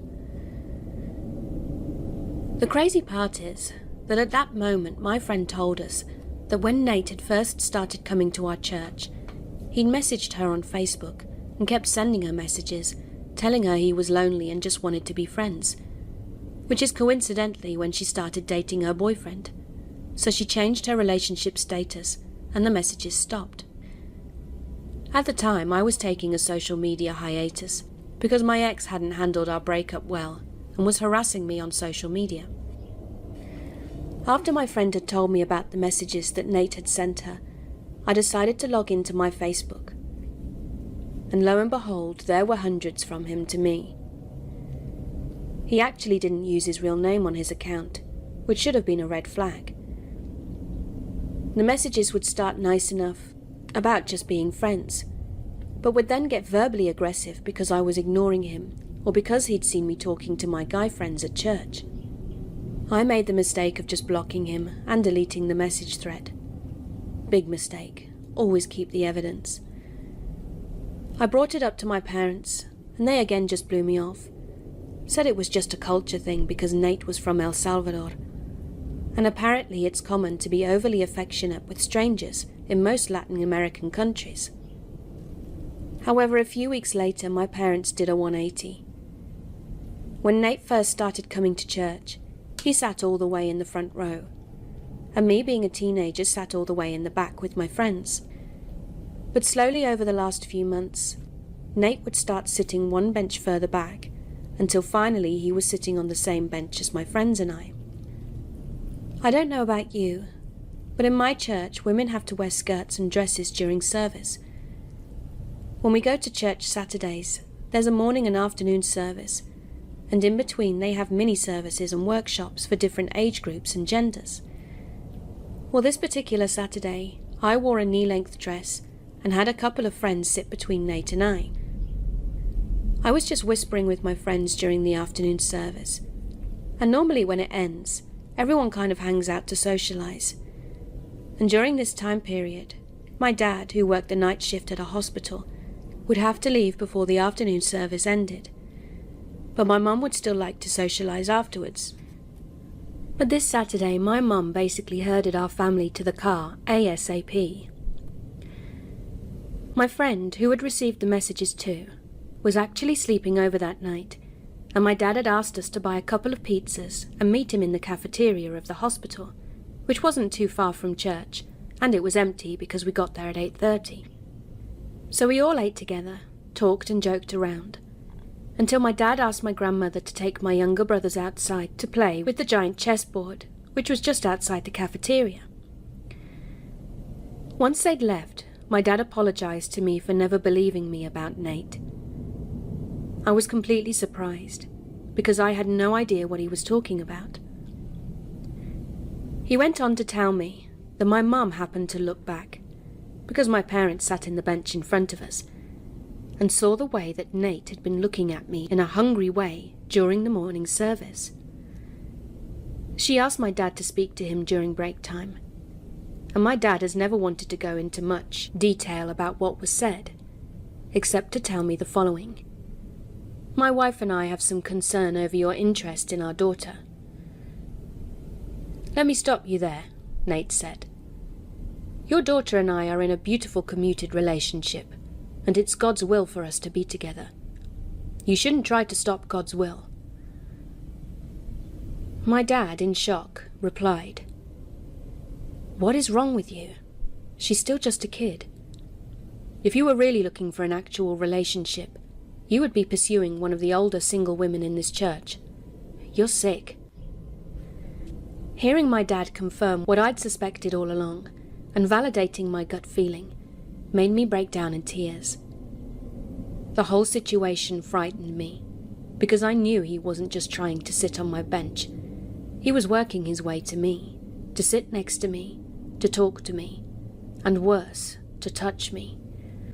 My dad proceeded to tell me that he'd spoken with the group of pastors at our church about what Nate had been doing, and he said that one of the pastors yelled out, Are we seriously going to let him do this again? It turned out that I hadn't been the first. My friend wasn't the first. There had been someone else. I didn't know who, but I was set on finding out more. I called around and let people know from the other churches in our organization to keep an eye out in case he had tried to have inappropriate social media or in-person encounters with any other minors. My investigating paid off. I found 3 other girls who were 13, 15, and 16, and they were all from different churches, and one was from mine. They all told the same story, about how he tried social media contact and eventually tried in person. The 13-year-old has an older sister, who handled him, and a few weeks later he moved on to another church. The 16-year-old went to a church that was pretty much made up of literally her entire extended family. Almost everyone was related. And apparently a couple of her older cousins caught him doing or saying something incredibly inappropriate to her, at church of all places, and it's unclear if they'd threatened violence or actually just beaten him up. I do know that the police were involved though, but only because of the cousin's involvement, not what was happening with the minor. Now this brings me back to the 15-year-old girl that went to church with me. He'd done his whole routine with her, but it got to the point that he'd actually gotten her number and was texting and calling her at all hours. Her brother stepped in and asked him to stop, and apologized if his sister had led him on. WTF? He genuinely blamed his sister for what happened. I remember being filled with so much rage over that. It turned out that Nate was being prepared to be a pastor at my church, and even though my dad had complained about his behavior, they were still going to go ahead with it. I told my dad after I'd stopped crying that I wanted to talk to a lawyer. Well, my dad had a friend that was an immigration lawyer, and she offered to help connect us with someone that could help. The lawyer said that because he'd never actually threatened me or tried to physically hurt me, I didn't have any grounds for a restraining order. I don't know if that's in all states or just in Texas. My dad informed the pastors prior to our meeting with the lawyer that we were seeking legal counsel to see what my options were for dealing with Nate, which thus unfortunately led to the spread of false corrupted information, because by the next Saturday, everyone, who wasn't directly from my family, believed that I was trying to sue the church, and these were mostly people that I'd known my whole life, people that I loved. They called me a gold digger, said it was my fault for dressing provocatively, and that I probably led him on. Keep in mind that I didn't wear V-necks, made sure my dresses were at least knee-length, and if my shoulders were exposed, I wore a cardigan, unless it was very hot out. It broke my heart, especially because one of my favourite uncles, the only one that also goes to church, actually sided with them. To this day, I only politely greet him, and I don't hate him, but my love for him is gone. This decision for him to not have my back affected his relationship with everyone in our family, including his own kids. I took a few weeks off and stopped going to church, and Nate stopped showing up at church too. He stopped trying to message me from his fake accounts and just disappeared. Things actually got so hostile that the president of the church organization administration had to step in and hold a hearing for everyone's complaints. It was decided that it would be best if my dad stopped attending church, because he was a troublemaker, even though all he was doing was standing up for me, asking for respect and accountability. It was announced a week later that my dad would no longer be welcomed at that church. My dad took a few moments to say goodbye in front of everyone, and said that we talked as a family, and none of us would be coming back. He said he was choosing to leave, remembering all the good time and the life lessons he'd learnt in his 20 years of attending that church. He asked them to learn from their mistakes and be better. Everyone started crying, including all the people that called us gold diggers and called me a slut to my face. I remember this one older lady that was BFFs with my grandma, who said that she and her husband really loved me, but I had stopped loving them, and that's why our relationship was so strained. No, lady, it's the fact that you called me a slut even though you were one of the people that used to change my diaper. I still get so angry when I think about everything that happened and how it all escalated. I also get mad at myself and the system, because I know Nate is still out there. And even though he'd lost interest in me, it doesn't change the fact that he will always be targeting underage girls. Sometimes I can't help but worry, because I know eventually that talking and looking won't be enough for him.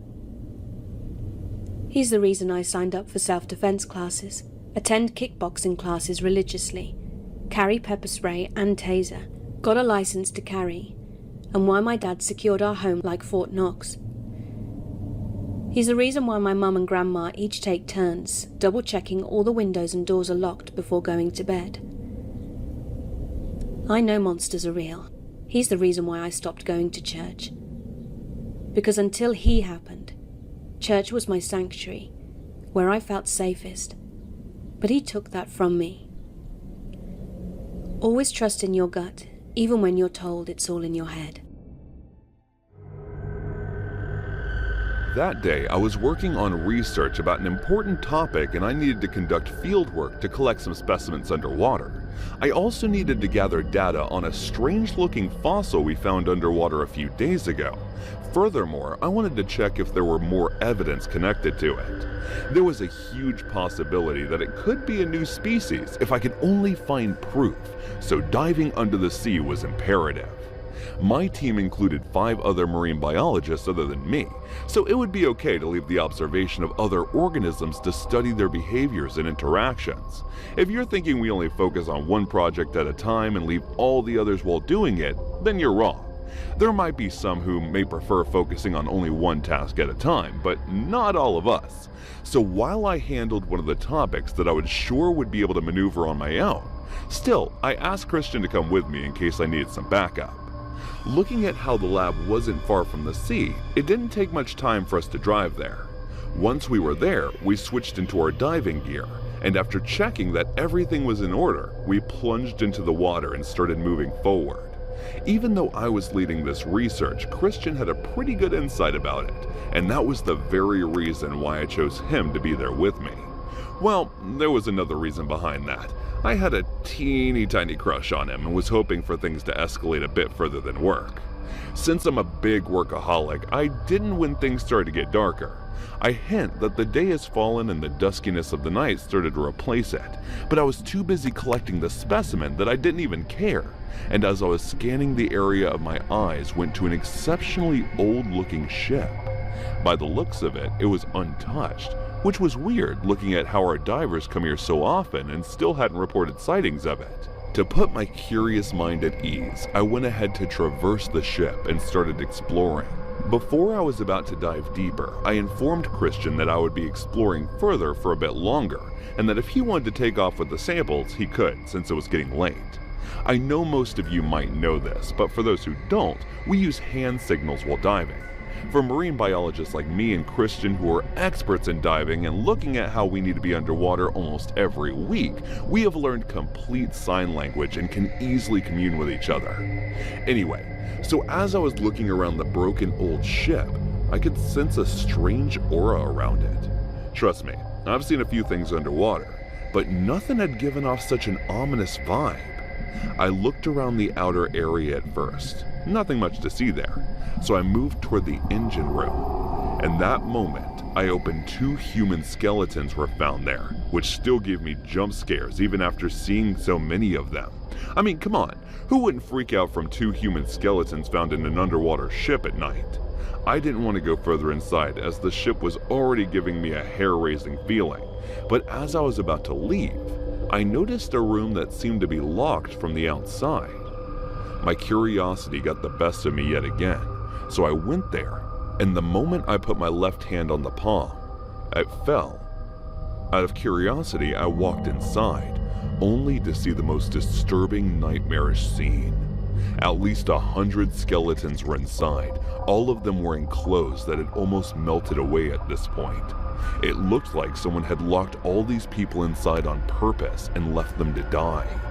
My heart started to beat uncontrollably, and I couldn't watch the macabre scene any longer. The eerie feeling that had surrounded the ship only grew stronger by the minute. I immediately went out of the room and started to swim upwards to get away from the horror, but as I was to exit the perimeter of the ship, a mysterious yet terrifying force stopped me from getting out. For some reason, no matter how hard I tried, I couldn't get out of there. It was as if there was an invisible wall surrounding the ship. I could see Christian waiting for me at a distance, looking worried, but he wasn't looking in my direction.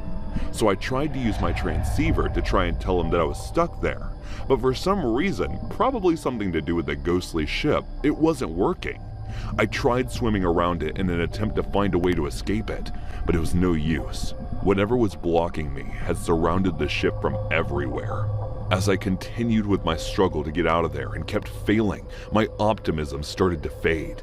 And just when I was about to lose all my hope, a weird hankering took over my mind, and I started to swing against the barrier.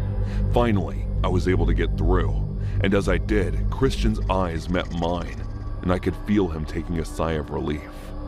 He asked me through the hand signs where I was for this long, and I turned around to point toward the ship. it wasn't there.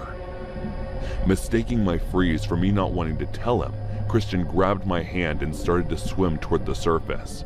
But as we were proceeding, we felt a down current coming from the same direction where the ship was. It was almost as if whatever it was didn't want us to leave alive. Thank God that we weren't caught in it, because even though we knew techniques to get out of currents, I wasn't sure if we could escape from this one. Once we got out of the water, Christian turned to me and asked where I disappeared to in the middle of the dive.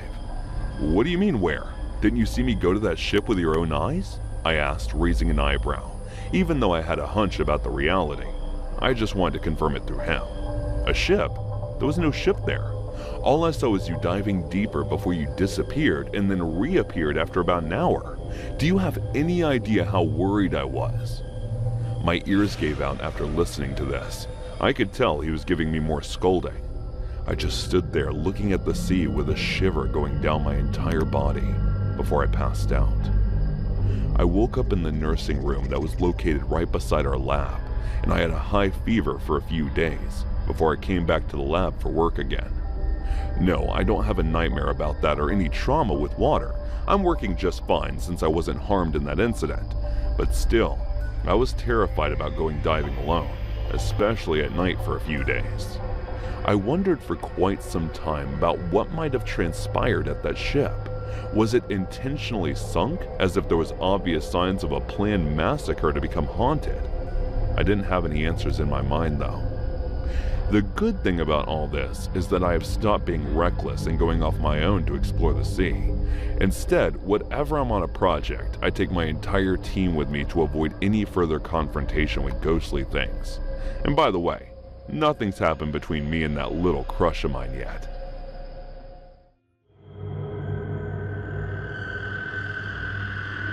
On the morning of October 19th, 1971, Cheryl Spiegel woke up a very excited young lady. It was her 10th birthday, and although she was headed to school that morning, her family had promised her cake and presents on her return home. Obviously, she was very excited. It was her day, her special day, so it was only natural that the birthday girl got a few extra minutes in bed, especially when her regular wake-up time was around 5:30 in the morning. If this meant that Cheryl didn't depart for the school bus with her brothers as she normally did. Instead, she left the house at around 6:25 a.m., headed out into the dark, foggy fall morning all alone. It was a walk that should have just taken a few minutes tops, but Cheryl never made it to school that day. In fact, the morning of Cheryl's birthday will be the last time anyone would see her alive in the mysteries surrounding her death, with puzzle professional and amateur detectives alike for years to come. Following her missing persons report being filed, local police officers conducted interviews with classmates, neighbors, and members of the Spiegel family itself, but not a single person could provide any useful information. The streets had been all but deserted when Sherwood appeared, when local newspaper began reporting sightings of Cheryl in the surrounding area. The police focused their investigation around the possibility of her running away from home, a dire mistake at a crucial time in the investigation, as it amounted to little more than wishful thinking. Because around 2 weeks later, a milk delivery driver was out on his usual morning rounds when he found he needed to take a leak. He pulled over to the side of an isolated country road when he noticed an odd grouping of rocks in the creek bed below him. It appeared as though they'd been deliberately stacked almost like a pyramid shape. The driver's curiosity got the better of him, and he headed down the slope to further investigate the odd formation. But when he did so, he noticed a small child-sized arm visible in one of the small crevices. The flesh was hideously discolored, with its owner obviously deceased, so the horrified delivery driver rushed to call 911. Shortly afterwards, emergency services arrived at the scene, collecting the corpse, which would soon be identified as the missing Cheryl Spiegel. The birthday girl had been stabbed a total of 26 times, with some of the stab wounds so deep that they ran through her completely. However, they didn't appear to have been the result of a knife. Rather, the wounds were small and puncture-like in nature, as if she had been stabbed with a needle-like instrument.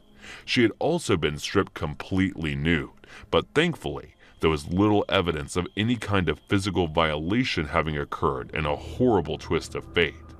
It was her older brother's 11th birthday when her father was summoned to identify her body, forcing him to bear witness to the savage, frenzied manner in which she had been killed. Cheryl was buried 2 days after her body was found on November 6, 1971. Her family held a small ceremony for her at Highland Cemetery in Fort Mitchell, Kentucky, and the search for her killer continued with the ever-pervading question: did her birthday play any significance in her abduction, or was it simply a horrible coincidence?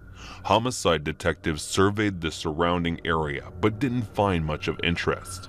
The only pertinent location was a gas station, an ATM machine at a bank, and a McDonald's had stayed open until 5 a.m.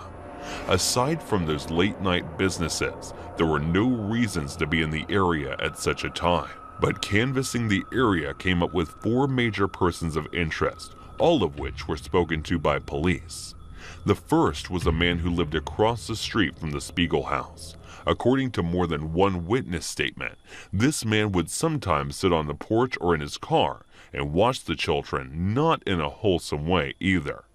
People say that there was something to this man's stare, something chilling in the years following Cheryl's murder.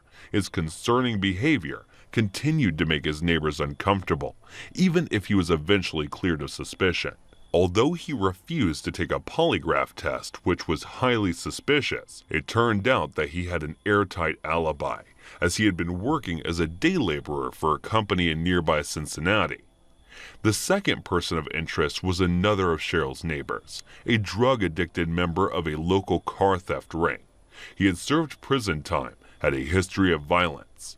Some was known to be extremely volatile. His alibi for the morning of Cheryl's disappearance was flimsy at best, and he openly admitted to having seen her walk to the bus stop, making him the last person to see her alive. However, he was open to taking a polygraph test, and he actually passed it, despite several people in the street saying they were terrified of him. The third person of interest was obviously the person who claimed to have found the body, the milk delivery driver. This man lived several counties away from the milk company, but he would end his route each day on the road where Cheryl's body was discovered. This daily proximity to her and her family would have given him ample opportunity to plan a successful kidnapping. However, there was no other evidence of his guilt. The man passed a polygraph test and was said to be emotionally devastated by the accusation. Not long after, the police ruled him out. The fourth and final person of interest was a small business owner from the same town. This man was not initially on the police radar as being involved in Cheryl's murder, but several years after, he was charged with assaulting young girls, pleading guilty in a court of law.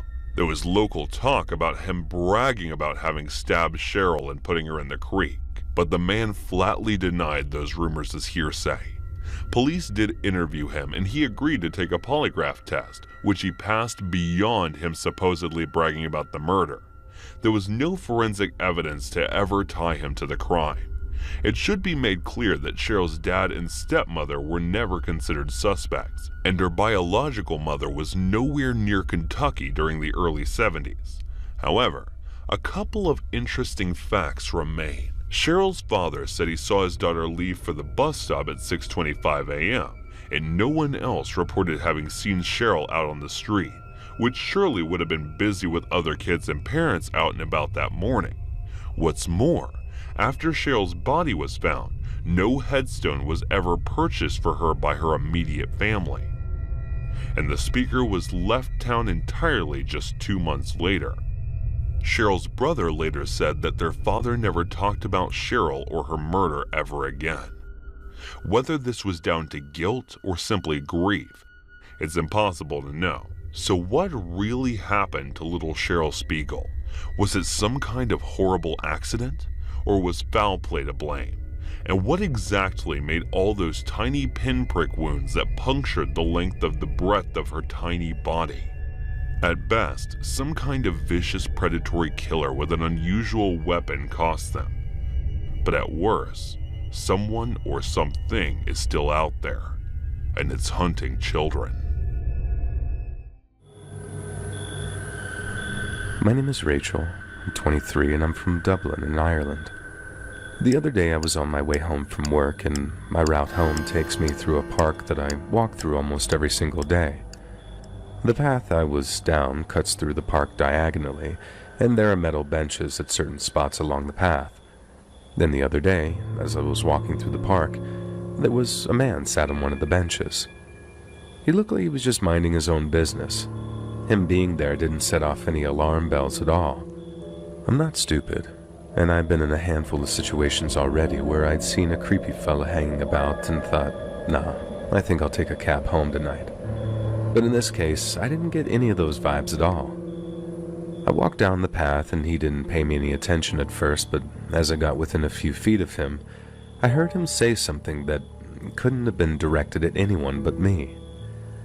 I didn't hear exactly what he said, but I just ignored him at first.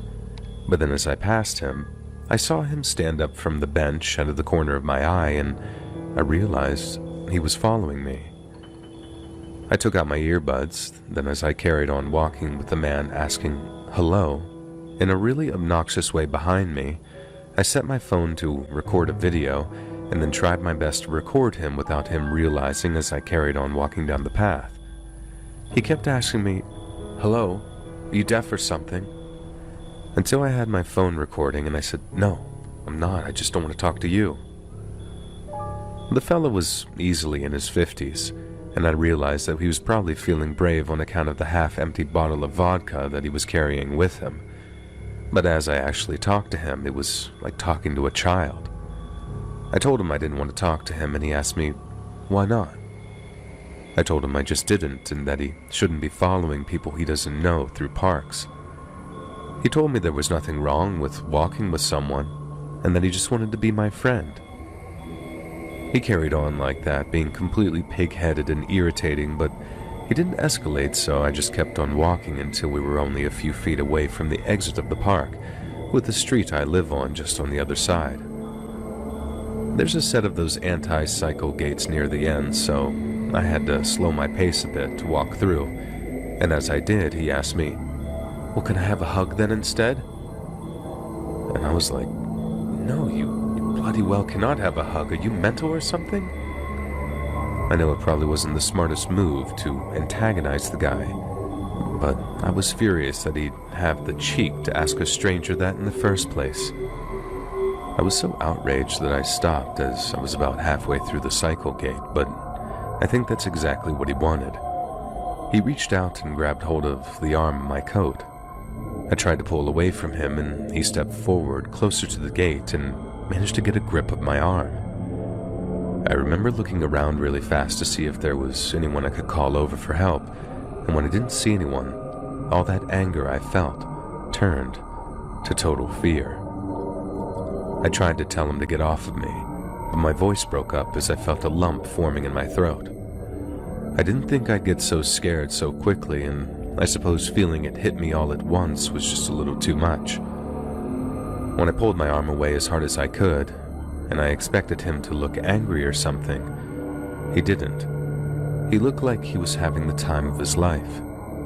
He had this big grin on his face, like he was loving every second of seeing me so frightened, and that only made me more and more afraid that he was going to do something further.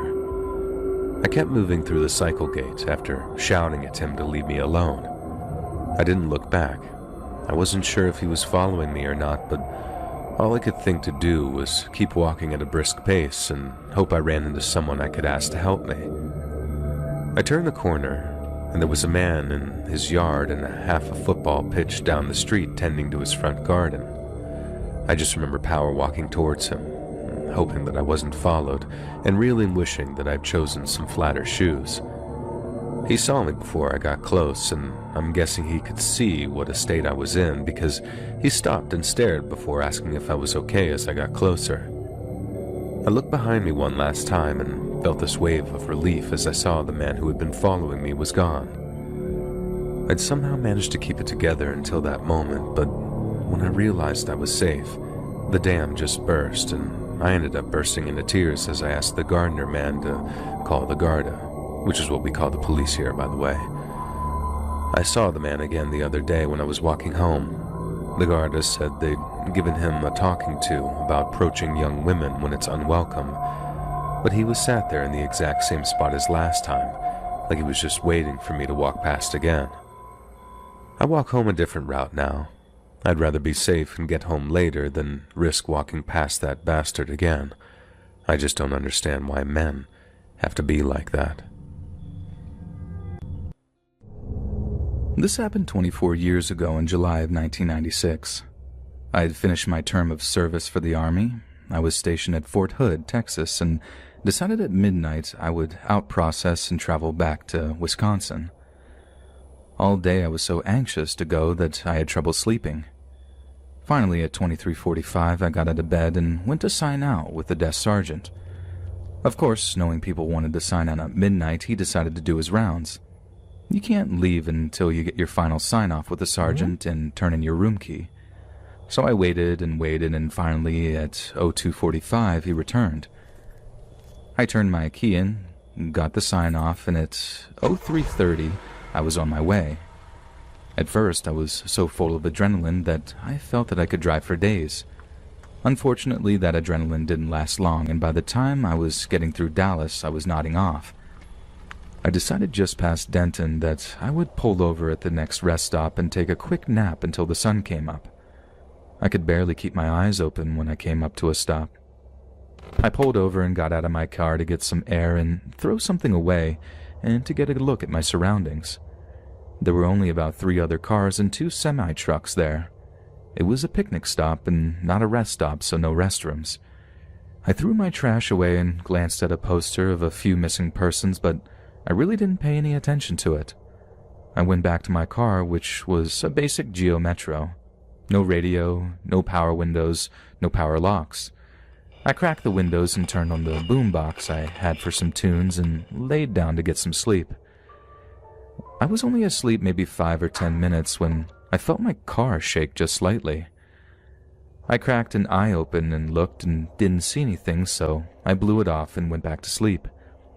I then heard what sounded like my door handle being pulled and scratched on the door key.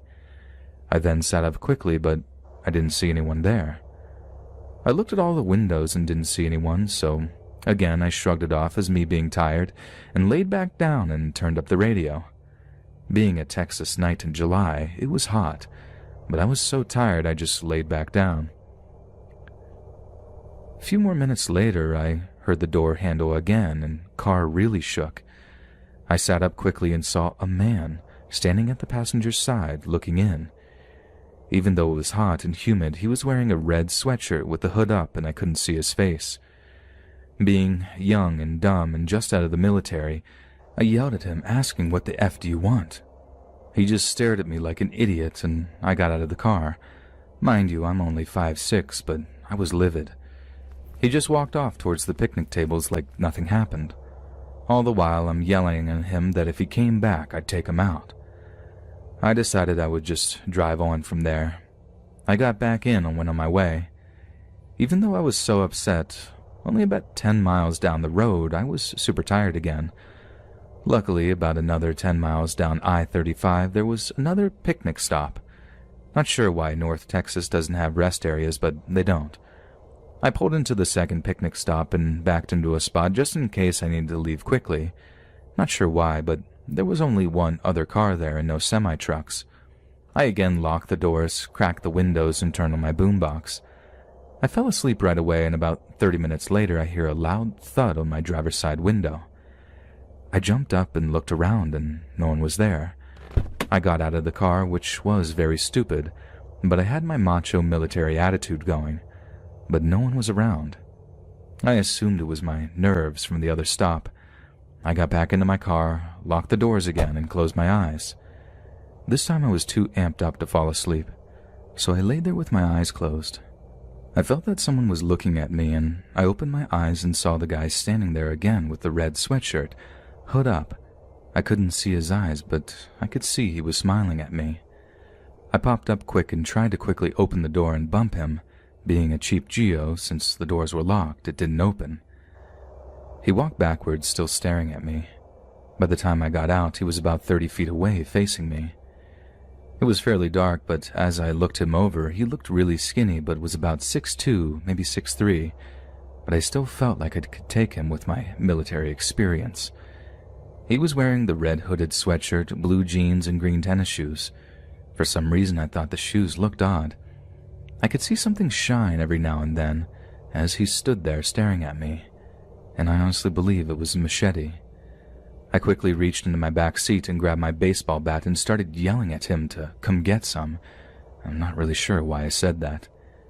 He started walking towards me and I took a few steps towards him, not really thinking. As I got about 5 feet away from my car and he was now about 15 feet from me, a yellow van pulled up quick and parked just off to the side of the road. I finally realized what was happening and I saw 2 guys also wearing hooded sweatshirts in the van. Before they could get out, I ran back to my car. I had left the keys in the ignition. Since I had backed in, I was able to cut it hard right and peeled my car out of there. I was so lucky. Being a manual car, I didn't stall the car because the other 2 guys were out of the van and the first guy was just about at my car. I jumped back on the interstate and didn't stop until I was about 20 miles into Oklahoma. I stopped for gas and to use the restroom. In the restroom, I noticed that same flyer I barely glanced at the first picnic stop. It was basically a flyer with several missing persons on it and warning people not to stop for long periods of time at the rest areas. It described a possible suspect as possibly 6 foot, wearing blue jeans, green shoes, and a red hooded sweatshirt. I completely went white. Needless to say, since it was daylight, I drove the rest of the way to Wisconsin wide awake. Not sure why, but I never reported it to the number on the flyer or told anyone about it. But now I live in North Texas and pass those 2 picnic stops every day on my way to work, and I think about it quite often. I cannot believe it. He's doing it again. It's the 5th day in a row. This is so irritating. I woke up as soon as I slept from the noises coming from the apartment above mine. My sleep schedule is getting distorted because of him. He seems to be a huge fan of Power Slap because he has been playing every single episode in a loop all night for the past few days. At first I was okay with this, but now it is just getting frustrating. You must be thinking, what is going on here, right? Then let's start from the beginning. It was 8 a.m. and I was getting ready for work when suddenly I heard the fire alarm. I opened my apartment door to find out what was going on, and I saw that everyone was running out with essentially stuff in their hands. That was when someone stopped by me and said, "Get out of this building. There is a huge fire on the 3rd floor and it's only getting bigger." I went inside and took my car keys, wallets, cards, laptop, and whatever I thought needed saving. After taking them hurriedly, I went out of my apartment and exited the building. I put things in my car and took them out as well. I was wishing that the fire did not spread to my apartment, because if that were to happen, I would be homeless. After a few minutes, it looked like the fire had spread to my floor as well. That was when I heard the sound of the fire department's vehicle. They told us that we could go to our work because it would take time to extinguish the fire from the building. I half-heartedly went to work and was wishing for my apartment to be okay. When I came back, I saw that my apartment was not in living condition.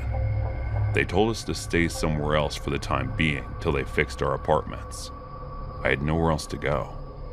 I went through ads to find an apartment on an urgent basis, but I was so unlucky that I could not find any. After that, I went to stay the night at a hotel. I was having dinner at a nearby restaurant when I saw a flyer. It said, "Tenant needed for a 1-bedroom apartment urgently." The rent was also cheap, so I immediately called, even at the time, because I did not want to lose this to someone else. The owner told me to come the next morning.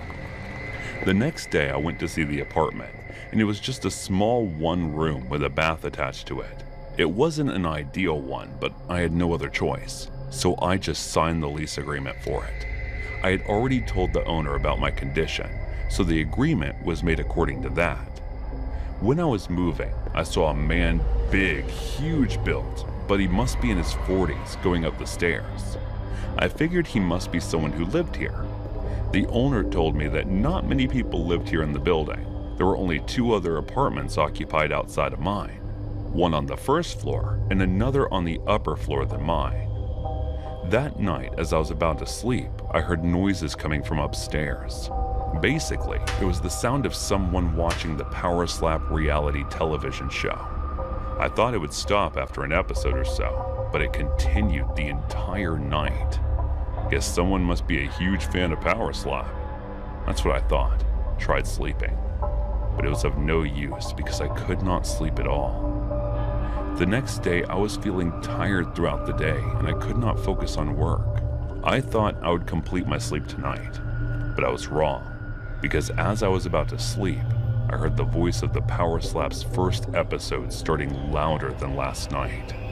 I tossed and turned in frustration all night, thinking that it was okay and maybe I would be able to sleep the next night. But the same thing continued the next night, and the night after that. And it's not like I did not tell the building owner about it. I did. But he said that he does not interfere with the issues in the building, and we were supposed to deal with it on our own. So I decided to talk to him face to face.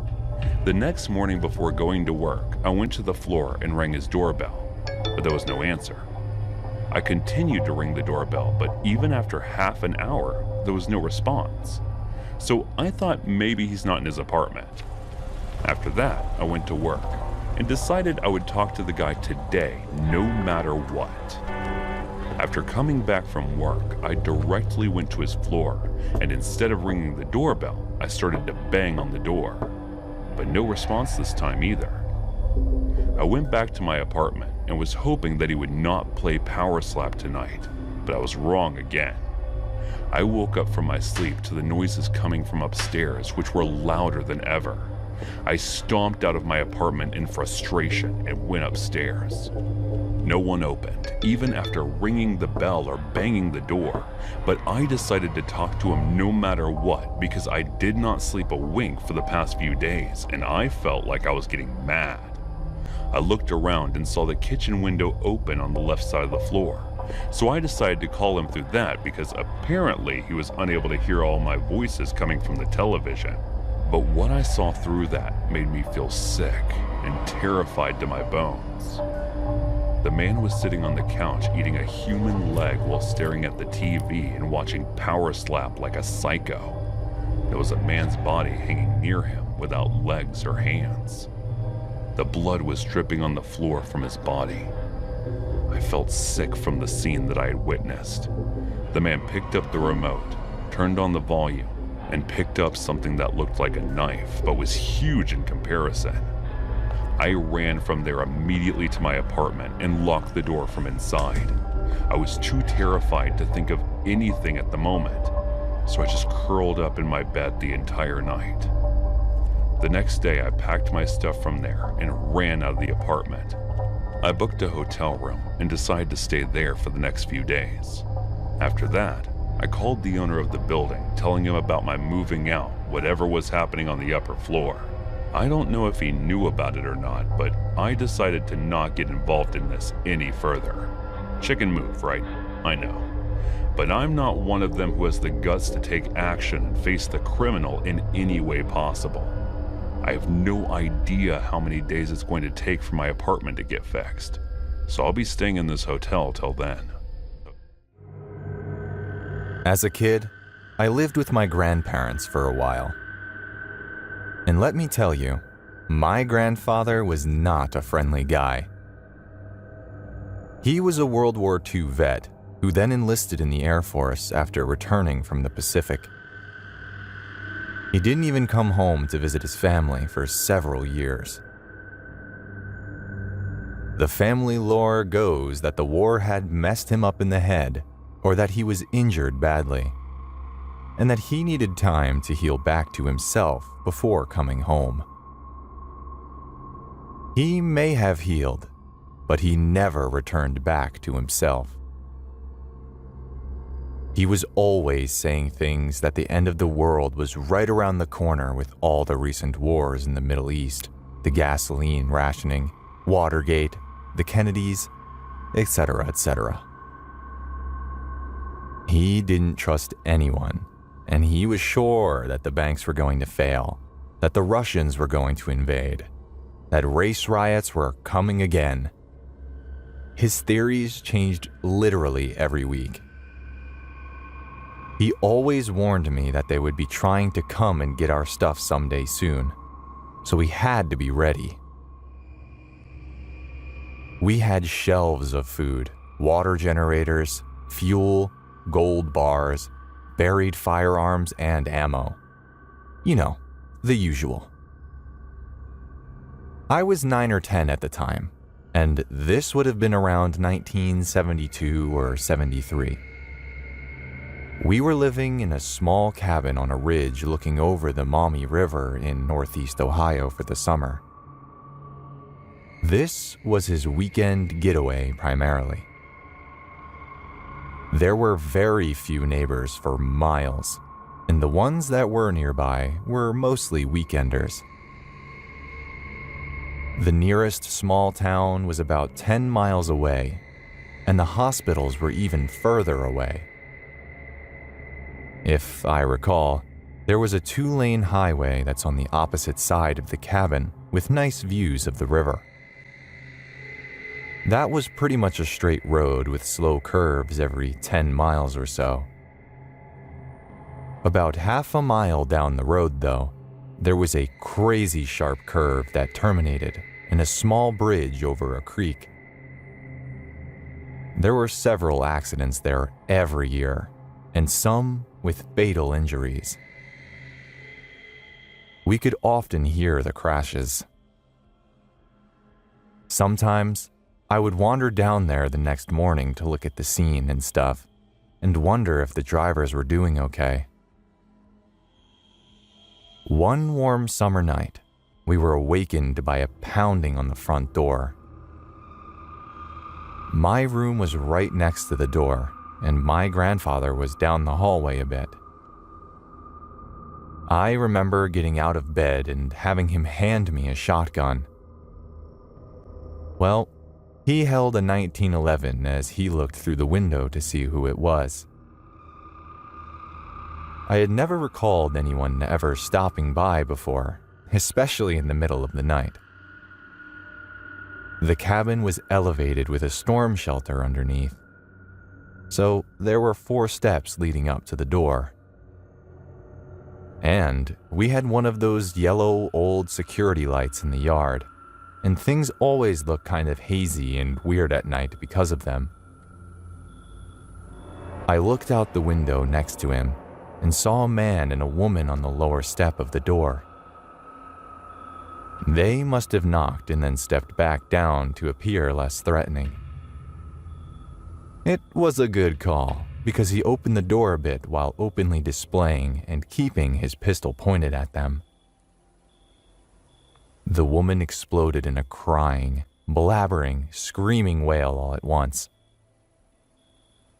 She said that there was a terrible accident that had just happened down at the curve, and can we please call an ambulance?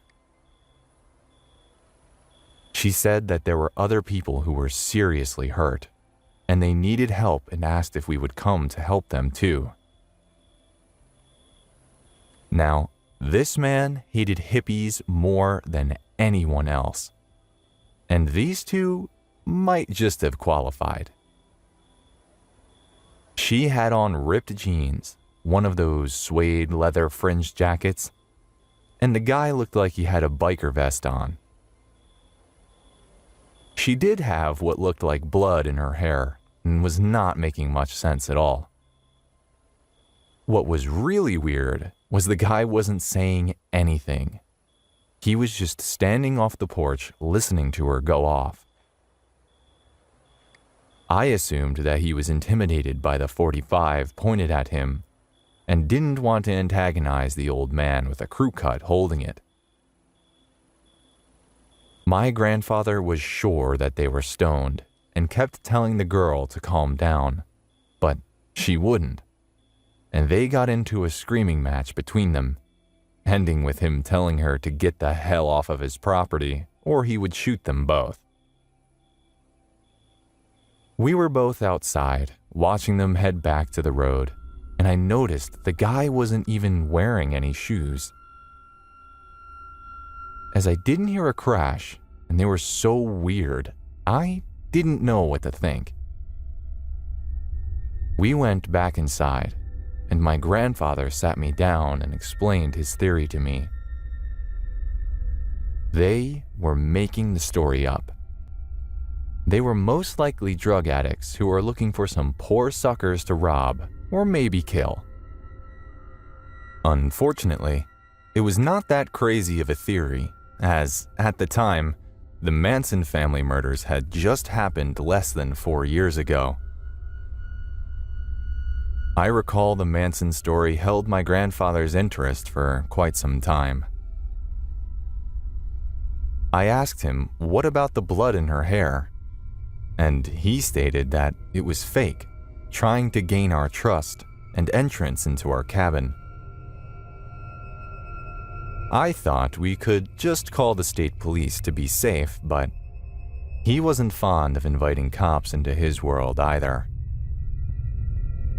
So, we just went back to bed. As soon as I woke up, I was still curious, but didn't want to walk down to the bridge on the curb this time. Later in the morning, several police cars and pickups began arriving and parking off to the side of the road down there. And I couldn't resist going down to check it out. My grandmother went with me, as my grandfather was still at work, and an ambulance was departing as we arrived at the location. When we soon saw the evidence of an accident the previous evening, there was a smashed guardrail, bits of metal glass, and a tree off the road with a deep gouge, and a bunch of bark missing. A mangled motorcycle was down in the ditch, and several people were searching around in the heavily wooded creek area. We overheard that there was at least one man dead, and his girlfriend was found a half-mile down the road in really bad shape, and was in critical condition after being found by a passing motorist. It was a single motorcycle that had lost control as far as I understood. One woman was sobbing to one of the troopers, asking if they had found the boots yet. Turns out, her son was the motorcyclist who'd wrecked, and I guess the impact threw him out of the new boots that she said that he had just purchased. She also said that he didn't ever wear a helmet, and she wished that he would. The cop tried to console her and told her that he didn't suffer, as he was most assuredly killed instantly when he hit the tree. I tell you, I think my heart nearly jumped out of my chest. And I have never felt so cold in my life when I started connecting the dots. We walked back home without giving any of the people there any information. I don't remember even speaking to any of them, but I was in a daze. I was freaked out for days. I didn't want to connect the dots anymore, but I couldn't stop thinking about it. Who did that girl want us to help? I heard my grandparents discussing it only once later that night and coming up with a story to help them sleep at night. They decided that the guy wasn't killed in the crash, that he had somehow died later on, most likely from all the drugs that he and his girlfriend were hopped up on, and that the girl was just fine. We never mentioned it again, but we didn't spend as much time there at that vacation area anymore. My name is Angela Parker. I'm a final year journalism student, and our class is supposed to go make a documentary film in the nearby jungle. The teacher divided us into 5 teams, and each one of us had to come up with an excellent and unique idea. We would be assigned marks based on the final version of our films. Each team was to explore different parts of the jungle and choose a topic for their film. 2 teachers for each team were also assigned for our teams, who were supposed to overlook our projects and for our safety. Jonathan, Carlos, Grace, Sammy, Martha, Kevin, Mr. Joan, and Mr. Andrew were on my team, and we were assigned the south area for our documentary film. We were supposed to spend 7 days here to collect the materials, and after we finished filming, another 2 days would be given to us for editing and finishing up the final versions of our documentaries. The topic we chose was the decreasing wildlife. It was about the animals who were dying and the number of wild animals decreasing by the cutting of forests by humans, and about the animals that are leaving their habitats. I know looking at the topic we had chosen, the time we were given was very less, but we were determined to win the top marks for this documentary. Anyway, our team set off for the destination a day prior as others did as well. It was because reaching the forest would also take up a day of our time, and so we were granted permission to leave early. Everyone had brought whatever materials were needed for the documentary, and the trip included food, tents, water, and other things as well. We reached it after a long 9 hours of driving, which was exhausting in itself. As we entered the jungle, it felt unusually hot and dry in there. Maybe I felt it because of the sudden change in my surrounding and atmosphere. So we went ahead and set up tents to rest for a few hours before starting our work. "Don't you feel a weird, unusual stir among small animals?" Kevin said in a worried tone. "Where did you even spot small animals? Even I did not see one yet," Carlos asked in a sarcastic tone, which made the rest of them laugh, except for me, because Kevin was right. I saw on my way that the birds were acting strange. "I think we should head back," Sammy suggested. "And why would we do that?" Martha asked in a rude tone. "I think Sammy is right. The weather and the way animals are reacting. Something is wrong here." As I said that, the rest of them turned and looked at the teachers, hoping they would say something. The 2 teachers looked at us in confusion for a few moments, and then Mr. Andrew said, "No one is going anywhere, and we will be proceeding with the documentary film first thing in the morning." "Yes, kids, Mr. Andrew is right. So go on and eat your dinner and go to sleep, because from tomorrow, you might not get it," Mr. Joan added and walked to his tent. "Bullshit, let's just go, team," Jonathan, who was the leader of our team, said, walked away. I knew that he was also sensing the danger looking at the surrounding, but we had no other choice but to follow the order teachers gave us. After having dinner, we went to our tents, and everyone prepared to sleep. That was when we heard Mr. Andrew scream, who went to pee 10 minutes ago. Everyone rushed in the direction of screams, only to find him get torn apart limb from limb by 2 tigers, who seemed like they were fighting over him, thinking of him as food. We did not dare to go anywhere near them to try and save Mr. Andrew, so we ran to our tent. That is when we heard more tigers approaching us, so we changed our direction to the car and immediately got in and locked the doors. "Where's Martha?" I noticed her missing, so I asked worryingly. "I don't know, maybe she's in the other car." As Sammy said, a tiger jumped on the front of our car and started to attack it. It looked like he was set on destroying the car and taking us out. And then 2 more tigers appeared. "At this rate, they're going to break their way into the car." Carlos's voice was trembling while saying this. At the same moment, we heard Martha scream coming from the direction where our tents were. I suppose she was trying to hide there when we ran toward the car. "We gotta do something," I said in a weak voice. "What are we supposed to do? These tigers are surrounding us." It was Sammy, and she was right. We did not have a chance to think of saving anyone other than ourselves. The tigers stopped attacking the car, and they started to walk in circles around us.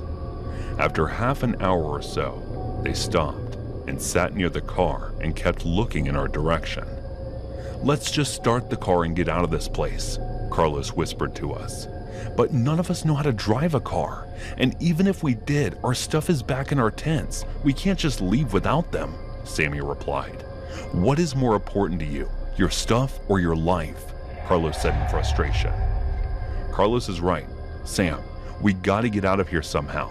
But Carlos, Sam is also right. None of us know how to drive. I looked at him and said this in a concerned voice. About that, I know how to drive. I just said I didn't because I did not want to drive for 10 hours all the way here, Carlos said while trying to hide his gaze from us. We all agreed to his plan, and then he started the car. From the voice of the engine starting, the Tigers got up, and as they charged towards us, Carlos drove the car away from them. I turned my head to see if others were safe, and saw the other car also followed behind as Tigers chased them as well. After about 15 or 20 minutes, they stopped chasing us, and we managed to get out of the jungle within an hour or so. When we were sure that we were out of danger, we stopped the car and waited for Jonathan's car. They were 10 minutes behind us, and the moment they caught up, we noticed that there were only 3 people in the car: Jonathan, Mr. Joan, and Grace. "Where's Kevin?" Sammy asked with a trembling voice when she did not see her boyfriend. "I'm sorry, Sam, but we couldn't risk our lives with Kevin," Mr. Jones said. Sammy broke down and started bawling her eyes out, while Grace explained that he tried to sneak to the tents when the Tigers were calm, but they drove off, leaving him the moment they heard Tigers getting up again. We drove back to the town, and no one spoke a word the entire way back. The only sounds were of the wind and the sniffling Sammy. After another 10 hours, and we entered the town border, Carlos dropped each one of us off to our houses and then left for his own. The next day in college, we were called to the director's office, who informed us that we were not the only ones who faced that situation. 2 students from another team had returned with similar news. A few days later, we got the news that a fire had broken out in the jungle, and fire departments were trying to put it out. I guess since the other animals went in hiding or ran away, the Tigers must have been hungry, and that must be the reason they attacked us. What was even more surprising to me was that while we were trying to save our lives, Jonathan managed to record the entire attack and submitted the film for our documentary. I don't know why, but this made me feel sick and horrified, but changed the name of the topic to Predators.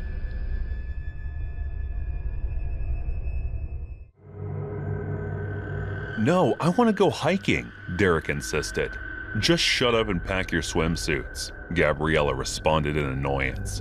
"But Mom, we will be going there by bus. Isn't it better to go on a hiking trip this year?" he said while trying to convince her. "You know why we do this every year, right?"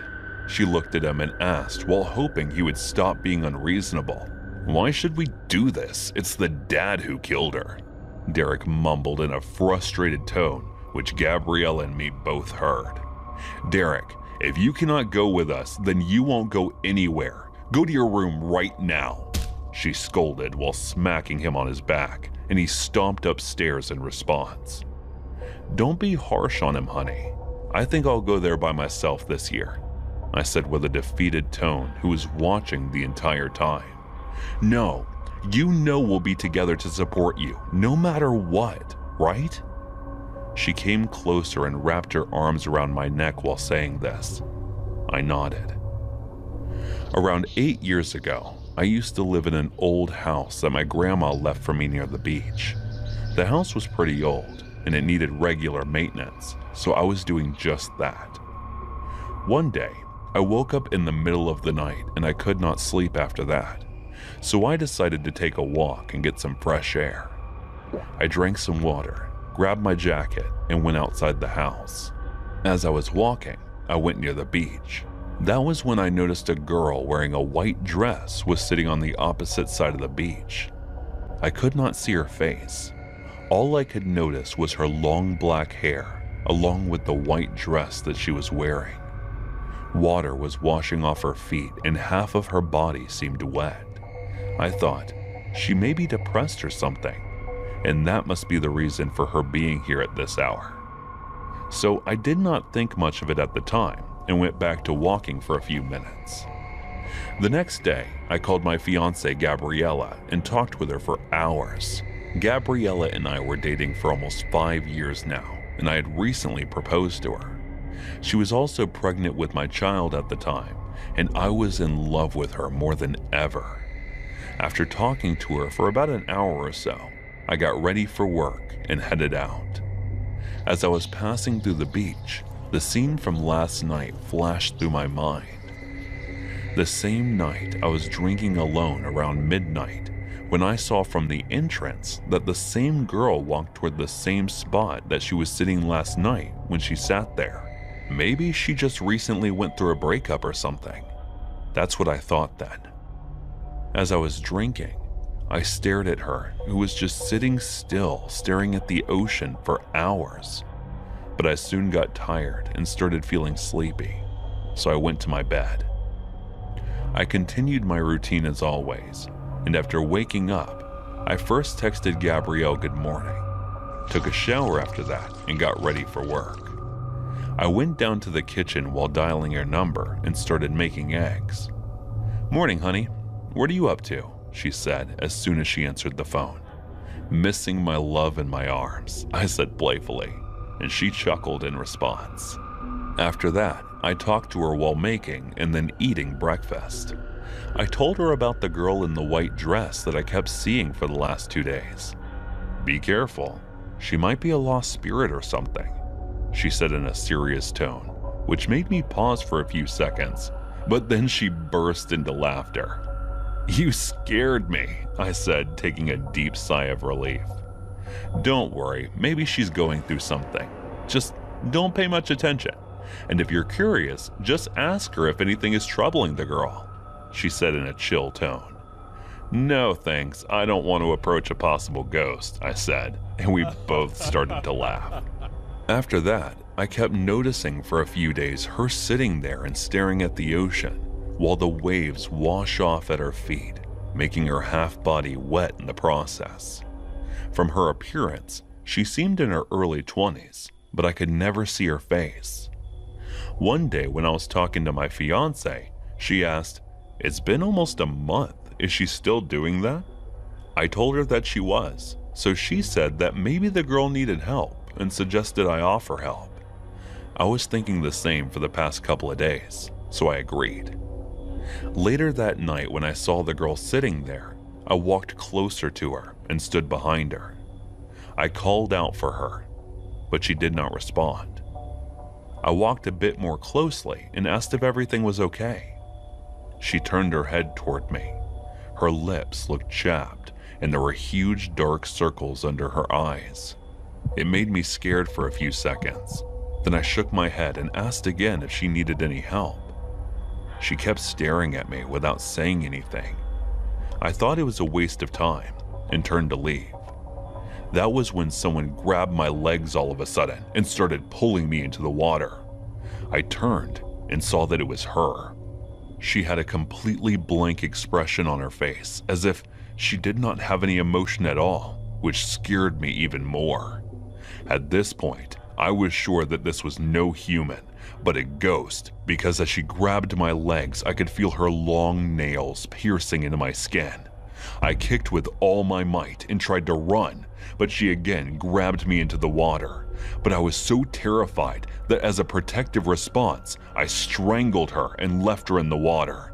After that, I ran, panting, in my house and called Gabriella to tell her everything that happened. She asked me to calm down, saying if it's really a ghost, I did not kill an actual person.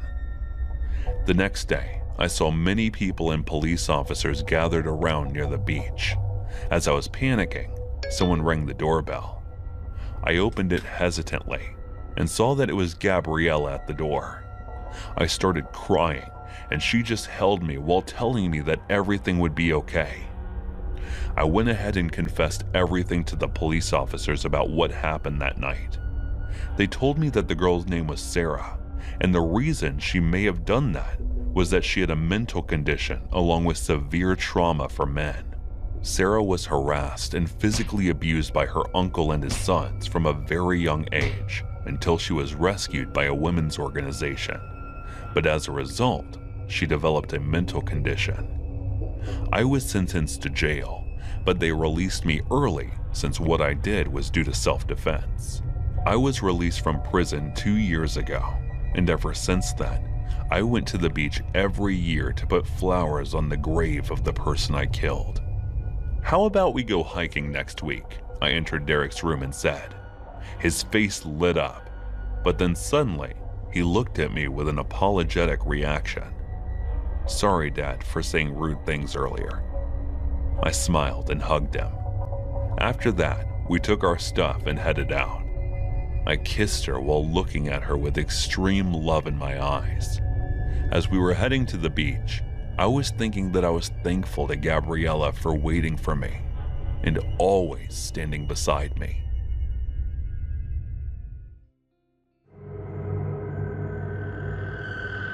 I come from a South Asian country where it's kind of unsafe for a girl to go out on solo adventures.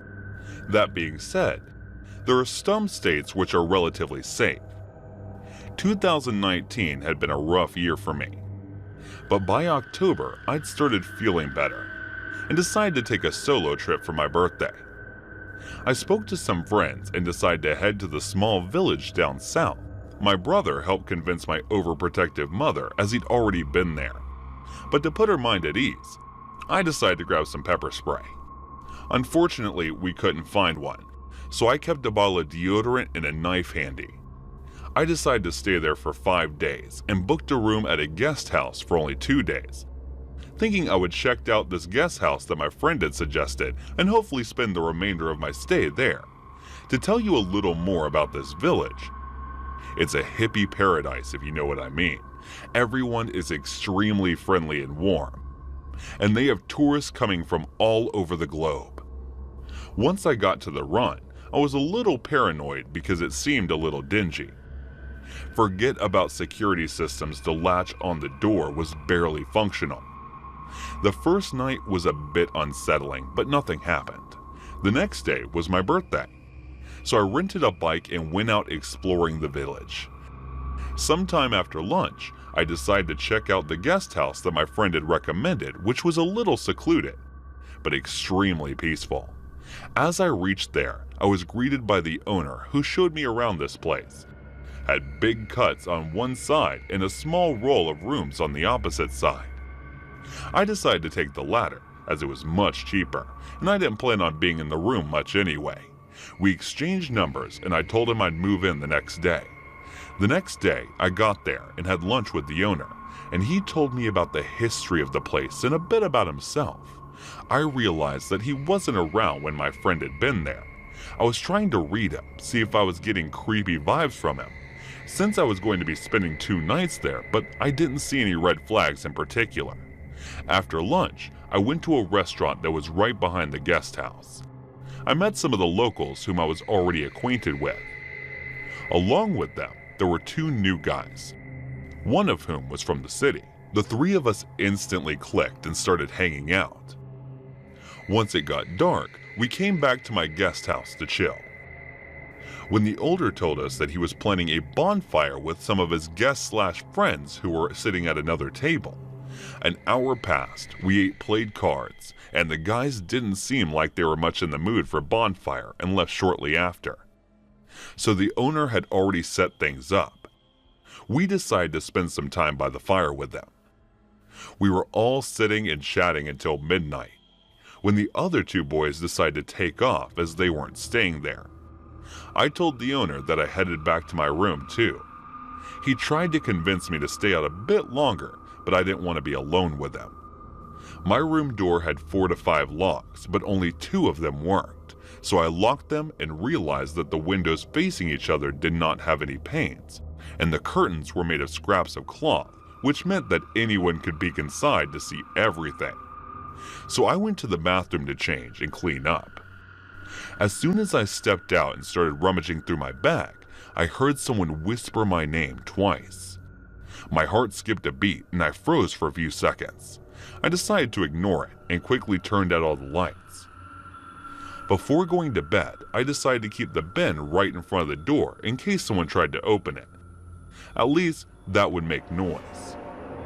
I took out my deodorant and knife and kept it right next to me on the pillow before laying in bed. I kept looking at both of the windows on the side to see if anyone was out there.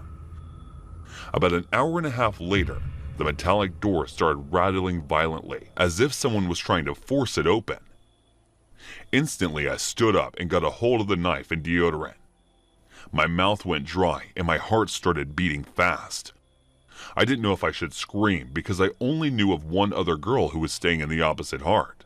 After what felt like forever, the door stopped shaking and I collapsed onto the bed. I checked the windows to see if anyone was walking by, but no one did. I tried to think of what it could have been. Maybe it was the wind, but the curtains hadn't moved from one bit. It had to have been a person. I don't know when, but I passed out soon after. I wake up around 6 a.m. to see that it was almost bright outside. I closed my eyes and tried to go back to sleep. But when it started happening again, frantically, I shot up in bed, ready to attack. But once again, it stopped after a few minutes. I didn't even understand what was happening. Was it even real? I went closer to the door and got to look at the bin that I had kept by the door that had moved away from its original position. Yes, something had definitely happened. Not knowing what to do, I opted to go back to sleep. When I got out of the room later, I tried to read the owner's face, but it was just as hard to read as the day before. What worried me the most was that I had to spend another night in that room. I decided to not let that thought spoil the day, and went out with the 2 friends I'd made for a track, and then watched the sunset from the hilltop where all the locals gathered to play music in the evenings, including the owner. My new friends and I were somewhere else after that, and at around 10, I decided to head back to the guest house for dinner. As I was nearing the pool, I got a text from the owner asking me where I was. I didn't think much of it because it was late, and he was probably wondering if I was safe. I didn't reply as we were almost there. When we sat down on the futon, the owner said I was just about to text you, and showed me the message he typed on his phone. I was just thinking about you read the message. I'm not sure what that meant. So I looked at his face trying to read him and realized he was doing the same. I tried to act normal and told him where we were. We all met a couple of other people we smoked. At around 11, the guys decided to head to their guest house. At that point, I got up and told him I was going to my own room. He looked at the time and asked me why I was ending the night so early. I told him I was tired from all the walking and that I wanted to be up early. He didn't push any further because there were other people around. I went back to the room filled with anticipation and dread, but thankfully nothing happened that night. The next day I checked out, but my boss wasn't until 5 p.m. I didn't want to be left alone with the owner. So I met up with the guys leaving my luggage at the reception, which was also the eating area. When I came back, I picked up my bag, thanked him, and left. I still have no idea if it was the owner or the only helper that I'd seen around whoever it was trying to forcefully get through my door. Let's not meet.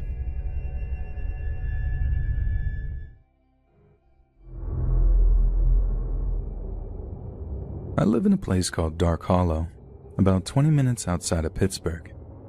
It's a really nice neighborhood, really leafy and green with some really nice old houses, and I won't deny that I've been immensely privileged to have grown up there. But at the same time, there was a huge downside to living there too, and that came in the form of the Ward family. The Wards were an absolute nightmare to live near to, and they made pretty much every other family's lives unbearable at some point for a variety of different reasons. Individually, they were bad enough, but collectively, they were like a horror movie level of nightmarish. Like I wouldn't be surprised if there was some budding horror filmmaker who writes or directs the next Hereditary and it all comes out that it was inspired by the Wards. The patriarch of the family was named Winston, or Win for short, but being one of Win's neighbors was nothing short of a serious loss. Now for reference, I had most of my encounters with Win when I was a teenager, and being a girl, Win always took a certain liking to me that he just didn't show to other people. He was always sickeningly polite with me, the kind of polite that verged on weirdly flirtatious. To other people, it probably just seemed like he was overly nice, maybe a little socially awkward. But being alone with Win or in situations where there weren't close observers, that was a different situation entirely. There were a handful of occasions where I caught Win looking at me in a way that made my skin crawl. He had a hunger in his eyes, like this beastly, ravenous look, like he wanted to eat me alive. His eyes would glaze over and his lips would curl up ever so slightly in this horrifically perverted way that always made me feel stupidly uncomfortable. There was one time when I bumped into him in a convenience store near to downtown Pittsburgh. After he said hi and made a little small talk, he seemed to follow me around the store for a little while. He acted all innocent, making out like he was just browsing stuff in the aisles, but at some point, he got way too close to me. I think I was just too nervous to actually do anything about it. I didn't want to make a scene or cause any unnecessary conflict. After all, what would I tell people? Mr. Ward stood near me in a store? Anyways, when he was standing close to me, I heard him sniffing the air, like taking these big inhalations of breath through his nose, almost like he was trying to smell me. I couldn't walk away fast enough, and in the end, I left the store without even picking up what I went in there to buy. Like I said, he was overly nice to girls and women, but an absolute monster to any boys or men who happened to catch him in the wrong mood. He once ran out of the house with a baseball bat when my big brother used their driveway to turn around once. And the way he told it, if he hadn't driven away as fast as he could, Mr. Ward probably would have done some damage to his car. Then there was his wife, Maggie. Maggie always wore way too much makeup. I mean, so much it looked really jarring, and she plucked her eyebrows really thin. I'm pretty sure she was a good few years younger than Win, but the way she made herself up made it seem like she was 20 or 30 years older and was just trying to look younger. Maggie was famous for sitting out on their porch and knitting, which I think contributed to the whole old person vibe she gave off. Only she didn't really ever seem to be knitting anything. I remember walking our dog around the neighborhood and getting a look at the tangled mess of yarn she just seemed to be poking needles into. It was like a lime green spider web, just a tangle of thread she stared at like she was in some kind of trance. She also had this talent for turning super happy sounding innocent nursery rhymes into the creepiest sounding things, singing them all slow and deliberate in a sing-song voice that sounded like a combination of a creaking door and nails on a chalkboard. I remember one time when we got some of their mail delivered to our house by mistake, and my mom made me go over to drop it off. Mrs. Ward was sitting on their porch, poking these dirty-looking knitting needles into a tangle of yarn and singing, "Ring around the rosy, a pocket full of posies, ashes, ashes, we all fall down." When she looked up to see me standing there with the mail in my hand, she acted all scared, which was nuts because I think I was way more freaked out to be over there. But she thanked me for bringing the mail over anyway. Yet before I turned to leave, she asked me if I knew what nursery rhyme she was singing. I nodded, and she asked if I knew what the origins were. I said no. And she went on to explain to me that the song had its roots in some old plague that had swept across England. I think she meant the Black Death, but I can't be certain.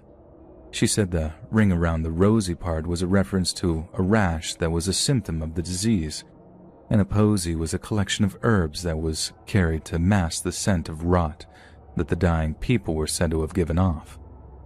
Then she tells me that the all fall down part was a reference to people dying from the plague. I don't know how true any of that is, but Jesus, it freaked me out to have her tell me that in her weird scratchy voice with her face all painted up like some circus clown. Their younger son, Jacob Ward, was a total freak. He was obsessed with Native American culture, which I'm not saying is a bad thing at all, but Jacob was totally toxic about it. It was rare that you'd see that kid and he didn't have his face painted or have this grim homemade headdress on or whatever.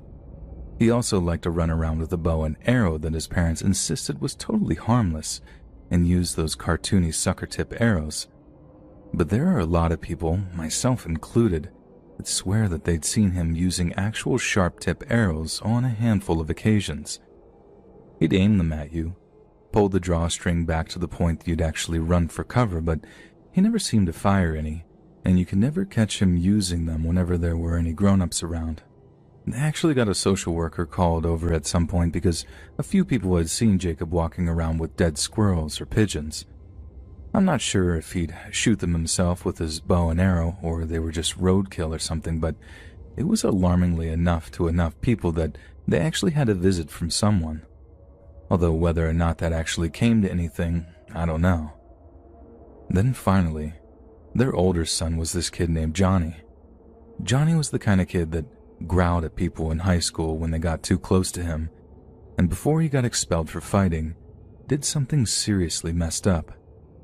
Apparently he asked this girl to go out on a date, some super pretty but super nerdy girl who happened to be his lab partner.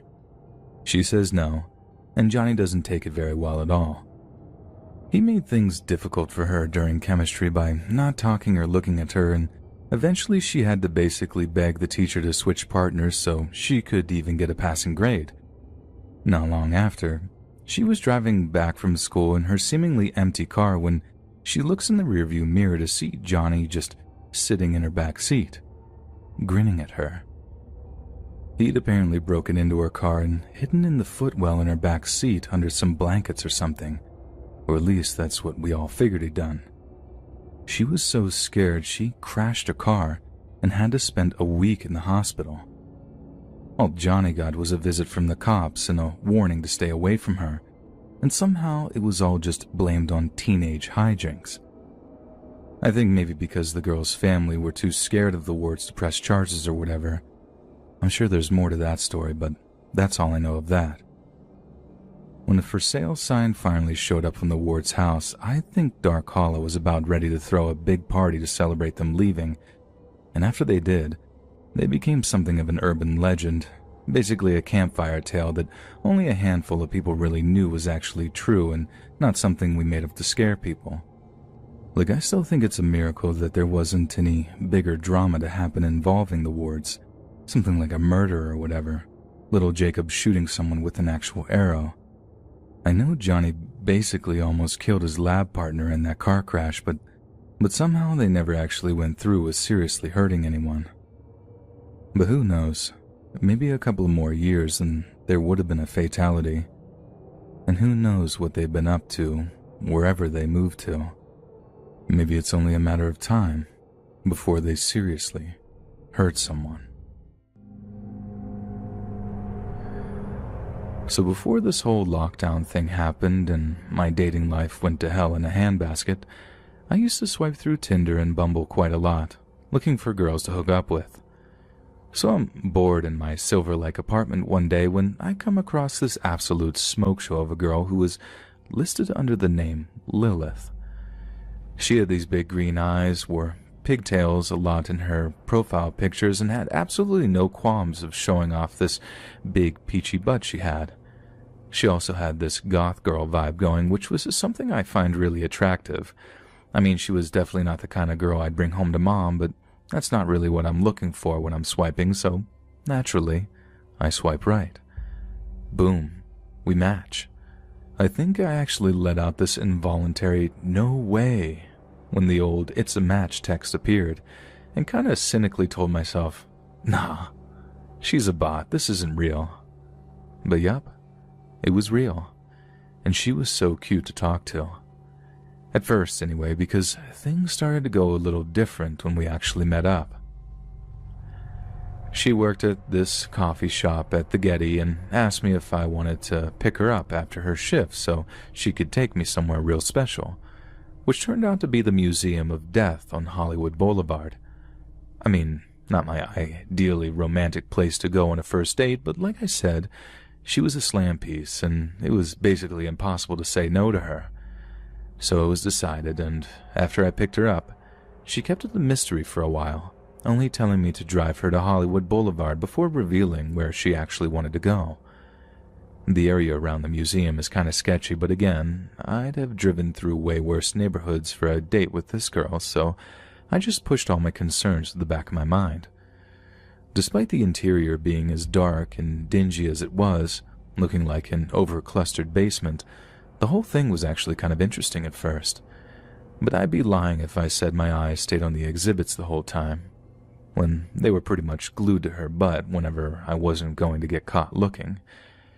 It most definitely wasn't particularly creepy either, but the things that Lilith started to say to me as we were walking around the place did in a big, bad way too.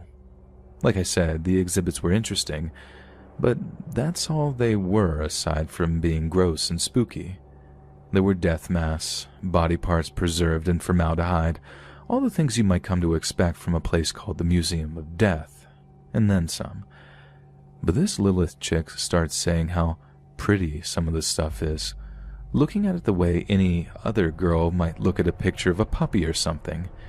She then starts asking me all these weird questions about how I'd like to die. Yeah, how I'd like to die. I tell her I wouldn't like to die at all. I mean, it was legit the creepiest question I think I'd ever been asked, and she insists that everyone has a way they'd most want to die. I don't want to screw up the date or anything. She seemed crazy, and crazy girls can be real fun, if you catch my meaning, so I give her some throwaway response like, whatever way is most pain-free. She starts telling me how that was a boring answer, and how she'd like to die of hypothermia because it apparently makes you feel all warm and sleepy towards the end.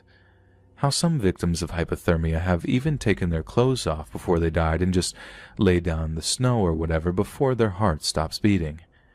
She also then gave me this long, in-depth speech about how taking another person's life would be better than even getting intimate, if you catch my drift. How that feeling of pure power must dwarf any feeling that drugs or alcohol have to offer. She then tells me how hot she thought it would be to watch me drown at the bottom of a pool while there's an audience and I'm totally naked. How it'd actually turn her on to see my final moments of desperation before my body went limp and floated around the tank. Then something about how the Vikings would make wings out of the skin on a person's back by peeling it off and spreading it out, calling it beautiful, how it was like art or something. When she's done telling me all of that, and I'm suitably freaked out, she starts calling me pet, and how she wanted me chained up at the end of her bed so she could do whatever she wanted with me. Now, any other girl, I'd think that was incredibly kinky, but after what Lilith had just talked about, I really didn't think what she had in mind for me involved any kind of pleasure whatsoever. When it came to driving her home, she actually told me to stop a few blocks away from her house because she didn't want me to know exactly where it was that she lived at, saying that you couldn't be too careful these days with all the psychos in the world who use dating apps. Yep, she said that to me after she'd spent like an hour talking about all the ways she'd want to die or how she'd watch me die. As soon as I got home, I blocked her number. I've never been more scared of anyone like that before, let alone a girl I wanted to hook up with. So, Lilith, if you're reading this, let's not meet again.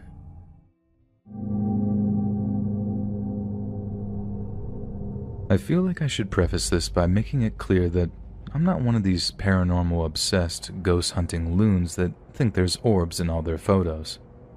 And when I tell you that one of my favorite TV shows is Penn and Teller's BS, where they debunk all those nonsense conspiracy theories and whatnot, I think you get an idea of what kind of person I am.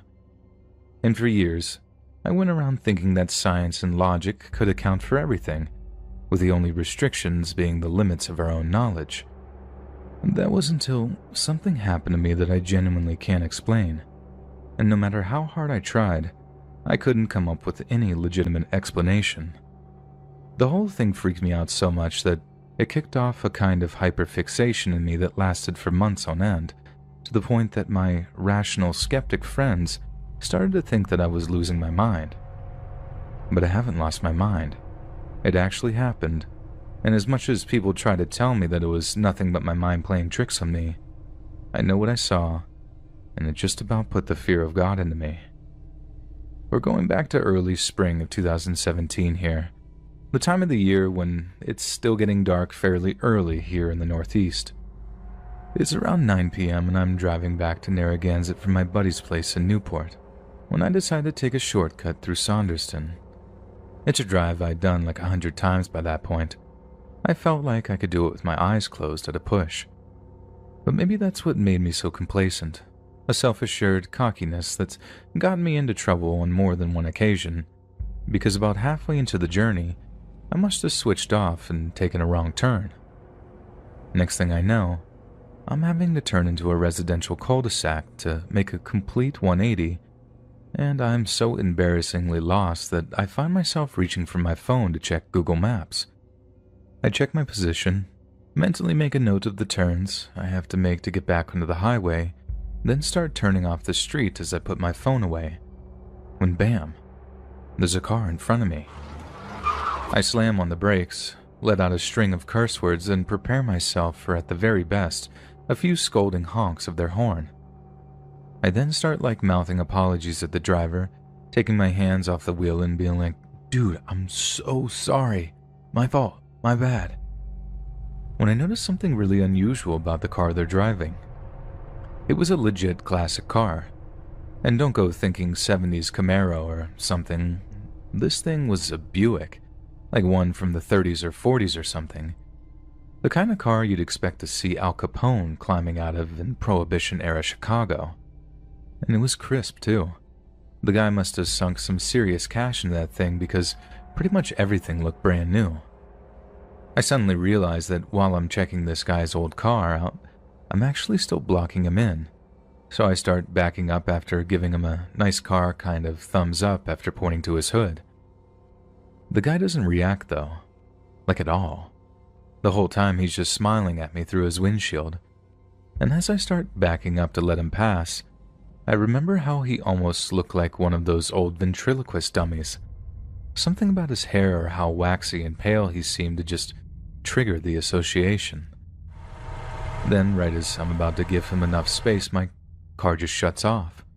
The engine, the battery, everything. I jiggle the keys around, kind of frantically by that point, because I figured I'm making a total idiot of myself in front of the dude with the cool vintage car, but nothing happens. Lights won't turn on, engine won't fire. My first thought is, God, of all the times for my battery to die, why now? My car was a piece of garbage back then, making it disappointing, but not a total surprise. But I'm still blocking in Buick guy, who's surely getting mightily angry after sitting there for a solid few minutes.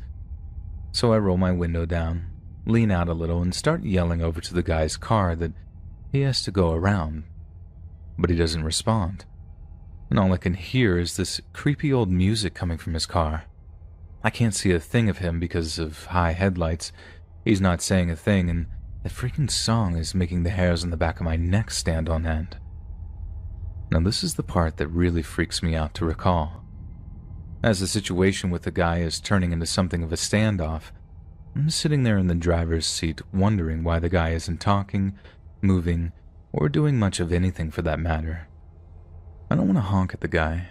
Everything had basically been amicable so far, so I'm just sort of sitting there, waiting, getting more and more anxious as I do so. That's when the lights on my dash start flickering a little, and I think my battery might be coming back on. I don't know much about cars, but I'll take it. So I get all excited thinking I'm going to be getting away from what had been an incredibly awkward situation. I start jiggling my keys in the ignition again, but again, nothing happens. Right until my car radio bursts into life and starts playing the exact same creepy song as the one playing in the other car. It didn't have any lyrics. It was this creepy tritone loop with something playing over it. But somehow it managed to fill me with this feeling of dread as I realized something seriously weird was going on. The whole time I'm basically being blinded by the Buick's headlights while it just sits there. Then suddenly, the thing's headlights cut out. Right at the same time my radio does. and I'm plunged into darkness again with my natural night vision having been totally ruined for a few seconds. While I'm half blinded, I try the ignition once again, and I breathe a huge sigh of relief when my car comes back to life again. But that little moment was severely short-lived because, as my own headlights turn on, the old Buick is nowhere to be seen. It came as such a shock that I actually screamed out loud, spinning around in my seat like I might catch a glimpse of it driving away. But no, there's absolutely no sign of that Buick anywhere. It was like it had just straight up vanished into thin air. You think with a big old engine like that, I'd have heard it driving past me, even if I was distracted by other things. And the time between the headlights cutting out and me getting my car running again couldn't be anything over 30 seconds.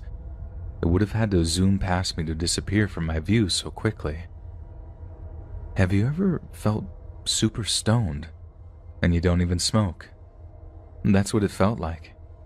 I'm putting the entire thing on myself, trying to explain it away as like a mini stroke or something, and it even occurred to me that my buddy back in Newport might have dosed me with something groovy, so to speak. But no, sober as a judge the whole time. And you can bet I didn't drink anything because those Rhode Island state troopers just love hunting DUIs. So like I said, because I couldn't find any way to explain what happened, it kicked off something of a hyperfixation in me. I revisited the cul-de-sac where it happened, looked up potential classic car owners in the Narragansett area, and researched medical papers on blackouts and time loss. The latter had me convinced that I was suffering from syncopal attacks, basically when your heart doesn't pump enough oxygen to the brain, a pretty serious condition, so, as you can imagine, I was only too willing to pony up for a medical checkup. Doctor listens to my heartbeat and checks my blood pressure, then, without any further examination, declares there's nothing wrong with my heart. He did say that the blackouts can be caused by stress, but at the time, I wasn't particularly stressed about anything, so I ruled that out as an explanation. One point, I went far out and ended up researching those UFO encounters where people experience time loss, but I figured I'd gone far too down a weird rabbit hole with that one. But as for the thing that people really pick up on with my story for some reason, is the fact that I did actually have a bit of luck when it came to my classic car search. There was a guy out in Middleton who had been trying to sell a 1937 Buick Special for years. The thing was a wreck, but he figured it might catch the eye of some vintage car enthusiasts who'd find the time to fix the old beauty up. I played it off like I was interested in making a purchase and still feel guilty about how excited he got, and he got his nephew to text me over some pictures of the old thing so I could take a good look at it. I'm not saying it was the same model or shape as the one I saw in that cul-de-sac, but I'm not gonna lie, it looked pretty similar. But it's an absolute impossibility that it's the same car, right? A coincidence, if ever there was one. Yet some of the people I talk to about this will always point out the connection and tell me I should have asked where he'd gotten it, if the old thing had been involved in a murder or a hit and run. Truth is, the guy didn't know. He said his dad picked it up at a police auction and died before he could get a chance to fix it up, and obviously, anything he knew about the car was buried with him. I suppose I've rambled on enough about this now, and I've already made my point that I can't explain what happened to me that night without sounding like a complete fruitcake. So, I guess I'll just do what I always do, and leave it up to you guys to decide what it was. But please, don't tell me ghost car or whatever, because I've been hearing that nonsense for like 4 years now and I'm sick to death of hearing it. And besides, hypothetically I did believe in ghosts. I think it would mess me up pretty bad to think that I got so close to one, but still drove away, unscathed. When I was around 15, I lived alone in a 2-story house. Although there were bedrooms upstairs, I would sleep on the living room couch. This was for 2 reasons. One, it was the central location of the house, so I could hear everything too. It was equidistant from every exit. One night, at around 2 in the morning, I heard someone juggling the front doorknob. It was slow, cautious jiggle, like they were trying not to be heard. When the door didn't open, they didn't stop. The jiggling slowly became less cautious and more irritated. They persisted for at least 2 minutes. We went to the back door, which was also locked. If I didn't want to call the police, because I was an unemancipated minor living alone. I didn't want to be placed into foster care, and I didn't want my parents in trouble for neglect. Eventually, the jiggling stopped. I stayed up that night waiting for them to try other entrances, but nothing happened. A few nights passed, and I awoke to the sound of the door opening upstairs. The doors in the house would really stick, so they took a lot of force to open. When he popped them loose, they'd make a loud scrape pop and shutter noise. At the time, I would take sleeping pills. It made it really hard to fully awaken, and I'd sometimes only awaken with sleep paralysis. I couldn't determine whether I dreamt the sound or whether I woken up from it. I started to fall back asleep and thought I heard the door close like grinding of wood rubbing together. Then the sound of bed springs screeching like weights were being shifted. I thought, maybe someone is homeless and they thought this was an abandoned house. I was super tired and wasn't sure if I was actually conscious. I fell back asleep and awoke to the feeling of somebody watching me. There were stairs parallel to the living room door, and I could see them from the couch. Halfway down the stairwell, I could see a long-haired man, crouched over, looking at me. It was dark, and I felt like we were both trying to verify what we were seeing. I kept a metal baseball bat by the couch and grabbed it. Slowly, the man erected his body and without turning backed up the stairs. I just listened for him to leave or waited for him to come back down. But I heard neither. It was like he just stood at the top of the stairs waiting for me. I didn't go back to sleep. I heard nothing, even until sunrise. When I left for school that morning, that questioned what I'd actually experienced. I had my boyfriend over later that evening. As we approached the house, he said, "Hey, your windows are open." I looked in the room to the sticking door was wide open. I told him what I'd experienced the night before, and he helped me check out the house. After finding nothing, I enclosed and locked the windows. I figured it must have been a hobo. Once they realized somebody lived there, they left. I still stayed there that night, but I didn't take sleeping pills. I woke to the door opening again. This time, I knew it was real. They knew somebody lived there, but they still returned. At this time of my life, I had little value for my life. I had no fear of death because I knew where I'd go. I decided that I wasn't going to hide in my own house. I got my baseball bat, turned on the lights, and went upstairs. I yelled something like, "Listen, buddy, I'm coming up. Be out by the time I get there." I heard nothing and prepared for the worst. I checked the rooms and the closets, but I found nothing, and the windows were still open.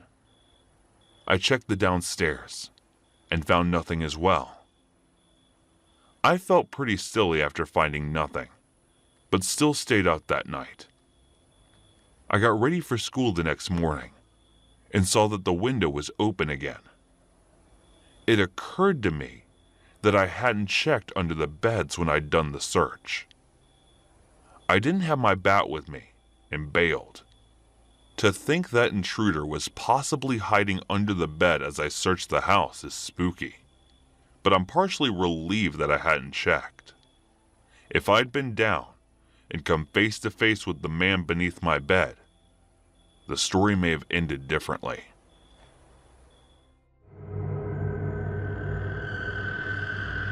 I'm an overnight security guard for a large building parking ramp. Is generally really a quiet job with a lot of free time.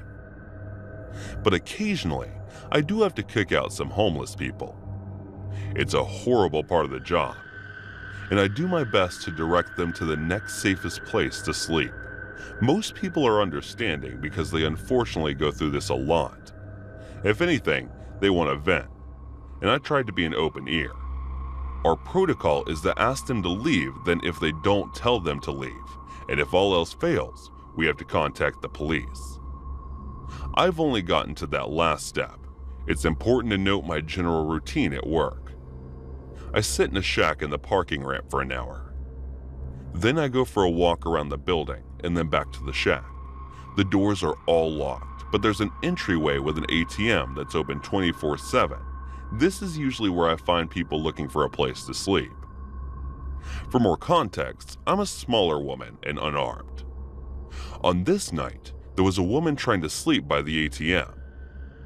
I followed protocol, and after the first 2 warnings, I had to contact police. She yelled at me, which is out of the normal, but understandable considering her position. Must be frustrating being constantly kicked out of every semi-safe place. The police arrived, and because I was a little scared, I always am, I watched from inside the building out of view to make sure they got around. If she was yelling at me, she was full on screaming at them, and this went on for about half an hour before she left the building. Unfortunately, that's all the cops are required to do, so she made her way to the bus stop right outside. The problem with this is the bus stop is parallel with my shack. She was just sitting and staring at me with hatred in her eyes, and I got comfortable pretty quick. So I decided to take another walk. When I was passing the door that led out to my shack, I decided to take a peek out the little door window. And I don't usually do this, but I feel uneasy knowing she was probably still in the area, and it's a good thing I did. I could just barely see it, but behind my shack I saw the slightest wobble. There she was, hiding right behind my shack. It's not a big thing, maybe a 10-foot cube made out of large window and metal right at the entrance of the parking ramp. I have no doubt she is waiting for me. I called the police again and just kept watching from the little door window. And while I was waiting, she eventually let out an angry scream, kicked the miscellaneous junk in front of the shack, and stormed up the stairwell into the parking ramp for an extra kick of anxiety. The floor above me had a broken door that wasn't locked at the time. Eventually, the police got there, and after some harsh words, they got her to leave again. And this time, she walked off into the night. What really scared me was what I found on my next walk. Now there's a mirror next to the door I was watching her from. I couldn't see it from inside. But from this side, it was obvious. She had broken the mirror and a large piece was missing. Maybe I'd allow my anxiety to build all this up in my head, but from my perspective, she had taken a large sharp object hidden behind my shack and waited for me to walk up. You tell me if I'm overreacting, but to my nameless potential assailant, I wish you better times and a bed to sleep in, but I also hope I never see you again.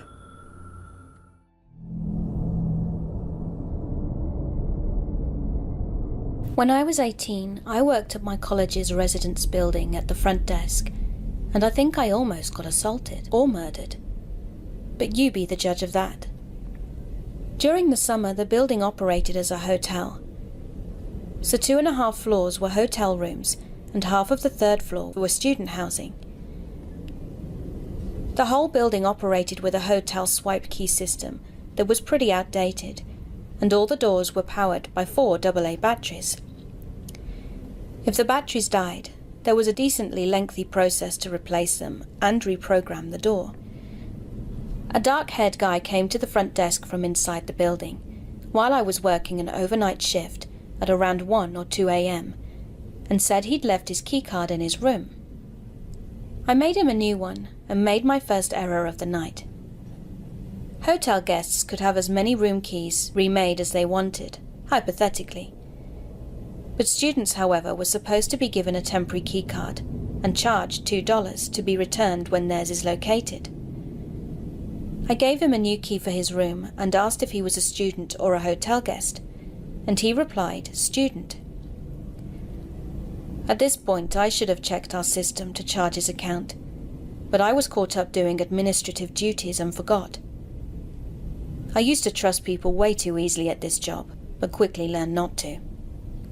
Later on in the night, maybe around 3 or 4 a.m., he came to the desk again and said he couldn't get into his room. I asked if he'd forgotten his key again, and he said no, the door wasn't working.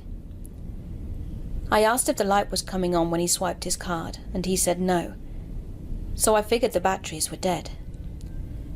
I told him I'd have to change the batteries, and I went up to his room with him, and he asked me for my name, and I told him. But he didn't tell me his. I opened the room door manually with a master key, and told him I'd have to prop it open while I worked on the back panel to replace the batteries. No, it's okay, I'll close it, he said, and closed and deadbolted the door locked. Really weird, but I tried not to think about it. I had changed the batteries on plenty of other doors by this point, and some students were iffy about having their doors propped open for their room to be on display for anyone walking by. He also had a really thick accent, and I thought he might be an international student, since we had a lot of them from other countries where their English was not their first language. I gave him the benefit of the doubt and thought maybe it was also just a language barrier issue. At this point, though, I really felt like something was wrong, but I tried to ignore it so I didn't freak him out. While I was trying to focus on fixing the door as quickly as possible, he kept trying to entice me to go further into the room, saying his bed was broken and he needed me to take a look at it, and that there was something underneath it that needed to be fixed, etc. He held out a little gold house key and said, "I have a key, go get it," and then threw it under the bed. He said there was a leak under the fridge. He just kept trying to get me down on the ground, throwing random problems at me. Obviously, I told him no. I'd send maintenance up in the morning to take a look if anything was broken. I had my back to him, and he asked me if I would take off my glasses. I said no, I need them to see.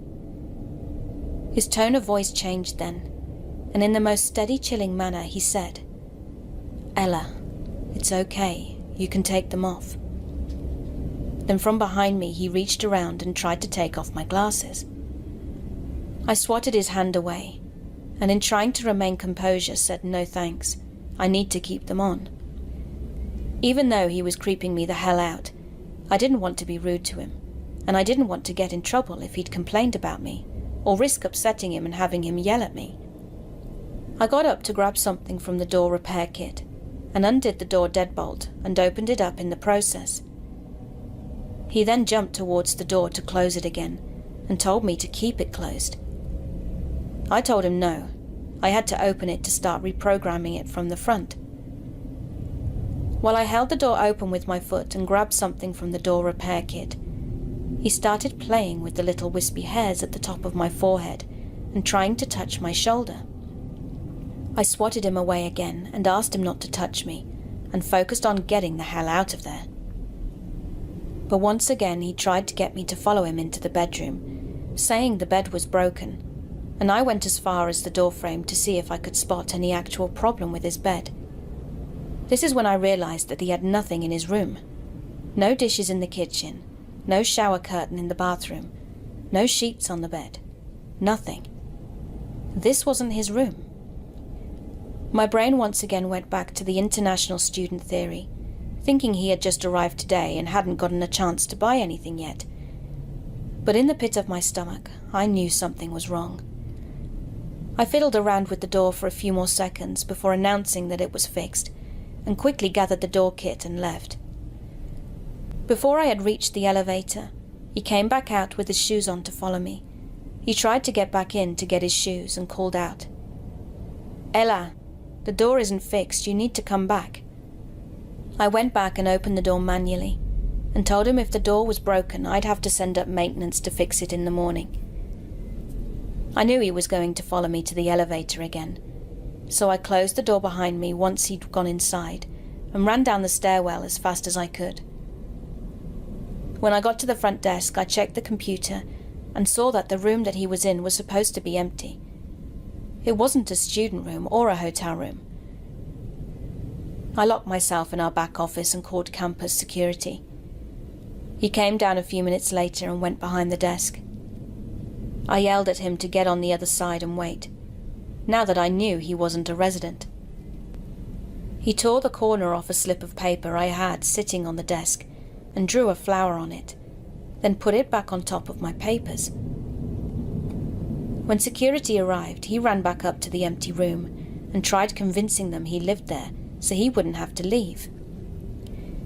He kept showing them his key, which had decided to work on the door again somehow, and they escorted him back downstairs and came to ask me if he really did live there. Obviously he didn't. That's why I called you guys, crying and terrified. He kept interjecting to argue that he did live there, but couldn't even recall his room number when asked. Security asked him for his student card, and he couldn't produce it, so they told him he would have to leave if he couldn't prove he lived there. While they were grabbing his information, I listened from the office and could immediately tell he was lying. The phone number he gave was just a bunch of random numbers. The name he gave was prefixed by, as if he was trying to think of a name. When they asked him for his address, he just said, across the street. One security guard asked if he lived in the apartments across the street, and he said yes, but couldn't tell them what the building number was. He said his apartment number was 1200, but I moved into that building a few months later, and apartment 1200 doesn't exist. When security asked what his purpose was to be sneaking into a room, he just kept up the ums and uhs, and saying he didn't know. They'd ask, "Were you trying to see a friend? Do you know anybody who lives here? Were you here to hurt somebody?" And he kept fidgeting and saying, "I don't know. No reason. I was just here." At one point he tried to tell them he was my friend, which is when I poked my head out of the office to say that I literally had never seen him before that night. He eventually left. We didn't call the police because he didn't actually do anything, but it was still unsettling. Later on it dawned on me how he'd figured out that that room was vacant. One of the housekeepers had been using it as her personal break room. A few days later, a housekeeper came to the desk and told me they'd found the door deadbolted open, the TV on, and a housekeeper inside watching TV. She must have forgotten to close the door when she left for the night, and when the creep let himself into the building, he found it. I never saw him again, and to this day I have no clue what he was doing there. I haven't worked there since last winter, and overnight shifts still give me the heebie-jeebies. This happened last year during my student exchange in France and was probably only 2 weeks before COVID imploded. I had to head back to my home country, and that night there was a language exchange at a bar, maybe 30 minutes away from me on the subway. My roommate didn't seem interested in going, so I decided to make this my first night out alone, so I'd already talked to the organizers of the event and they seemed really nice. Plus, the subway in Paris on Fridays closes at around 1:30 a.m., so I knew I had time to go meet people and get home relatively safely. I got there maybe half an hour late, got my little flag stickers that indicated the languages I spoke, and headed into the crowd to try and talk to people. Everything was pleasant. I made friends with the group of guys, and we made good small talk for a solid hour. After a while, the group decided to split, and trying to find others to actually exchange languages with since we were all speaking English. At this point, I headed over to the bar to get myself a drink. We're a group of what I can only describe as chaps, but French started annoying me about the flag on my shirt, a Chilean flag. They threw everything out there. Is it in Africa or is it Colombia? At first, I didn't mind correcting them, but it got old pretty quick. After I realized they were just messing around, I left them to it and started talking to an older man by the bar. "You seem nice enough." After talking to him for about 30 minutes, he headed off. And that's when the creepy encounter started. A random guy in his mid-20s, early 30s showed up next to me at the bar and started making conversation by saying, "Oh, I immediately know your flag was from." I just smiled at him. Then he started the, "Oh, you're very beautiful" talk. Look, as a 21-year-old woman, this isn't my first time in this situation. Usually if men aren't being overtly creepy, I'll just smile. Maybe give conversation a try. But if they keep pushing, I just go. I said thanks and kept nursing my drink, hoping he caught the sign that I wasn't trying to talk. He kept asking me about where I was from, why I was here, where I was staying. To which I gave him vague short answers when out of nowhere, and I really mean out of absolutely nowhere, he'd said something along the lines of, "I'm in love with you." Dude, what? I've directed maybe 20 words in total to this man, and I'm getting a full love confession? I let out a laugh. That was half nerves laugh. Are you kidding me? And at this point, he's forcing eye contact, really intense eye contact. I tried everything. I'm not interested. I'm in a relationship. I even headed towards my last resort, which was saying that I was a lesbian, which is true. But he would not budge. He said, "I respect that. It's not your fault." What, that I'm lesbian? And he kept on going with what I considered to be the creepiest part. "I want to do romantic things with you," he said. Excuse me, you what? This set me off, and that negative gut feeling is one of those phrases that is just off enough that your brain goes, not dinner, not a date, not something just romantic. Well, I wasn't about to find out what it meant. I put on my full bitch face that said, "Look, I know you're just trying to be nice, but I'm not interested, and I am in a committed relationship." I got up and he tried to touch my arm, to which I immediately flinched and shocked daggers at him. "I just think you're beautiful. I want to marry you someday. Maybe you have kids. You have beautiful eyes." Thankfully, the bar had cleared out some, and I was able to cross the floor and grab my Parker. He kept saying things behind me like, "I just want to try romantic things." I then grabbed a random non-creepy man that I had talked to that night who was just leaving and said, "Hey, are you walking to the subway?" And I went with him. My recently professed suitor followed us. I remember him perfectly wearing a tan waterproof jacket, standing right outside the bar door looking at me. The guy I was walking with was going in the company in opposite direction of the subway line, but I wasn't about to risk going down to my own line alone and waiting. It was past midnight, so trains took slightly longer to arrive. Most train stations have an option to switch directions if you mess up without paying again. So I figured I'd go down with my bodyguard of sorts, make him stand with me near the direction change, and if I saw the creep coming, I'd book it and pray a car came in time. We had an app that showed estimated arrival times. It was just my luck that that specific station was undergoing repairs, and it was either get your direction right on the first try, or perish. No direction change in sight. So I did what in my 2 mojito fight or flight mode had to do. I ran back up the stairs and tried to pay again. Except the card I used was one of those cards that once you scan, you can't use again within 5 minutes. I wasn't going to wait that long, and I could hear someone coming down the subway stairs.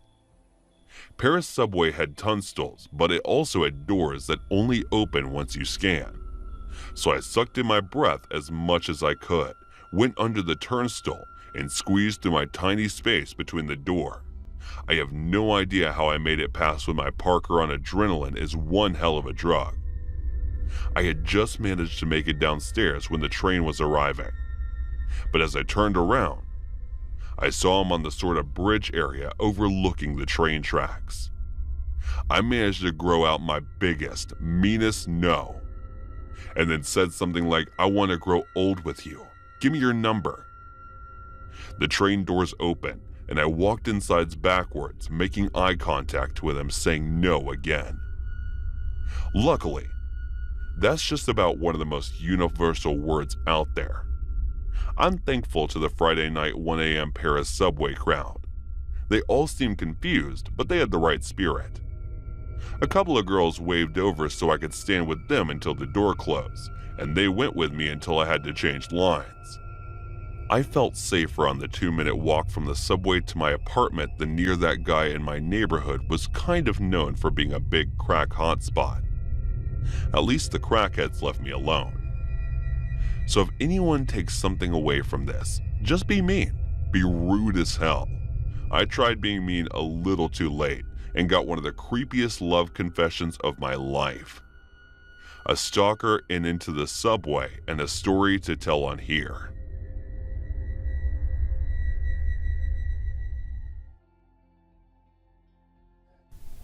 Deep water.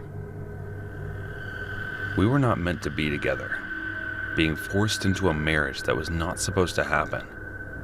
I was waiting for one of the families from New York. I was an accountant, and I used to look at books of all the businesses that the Giovannis had. Now, if you don't know who the Giovanni is, let me tell you in a sentence.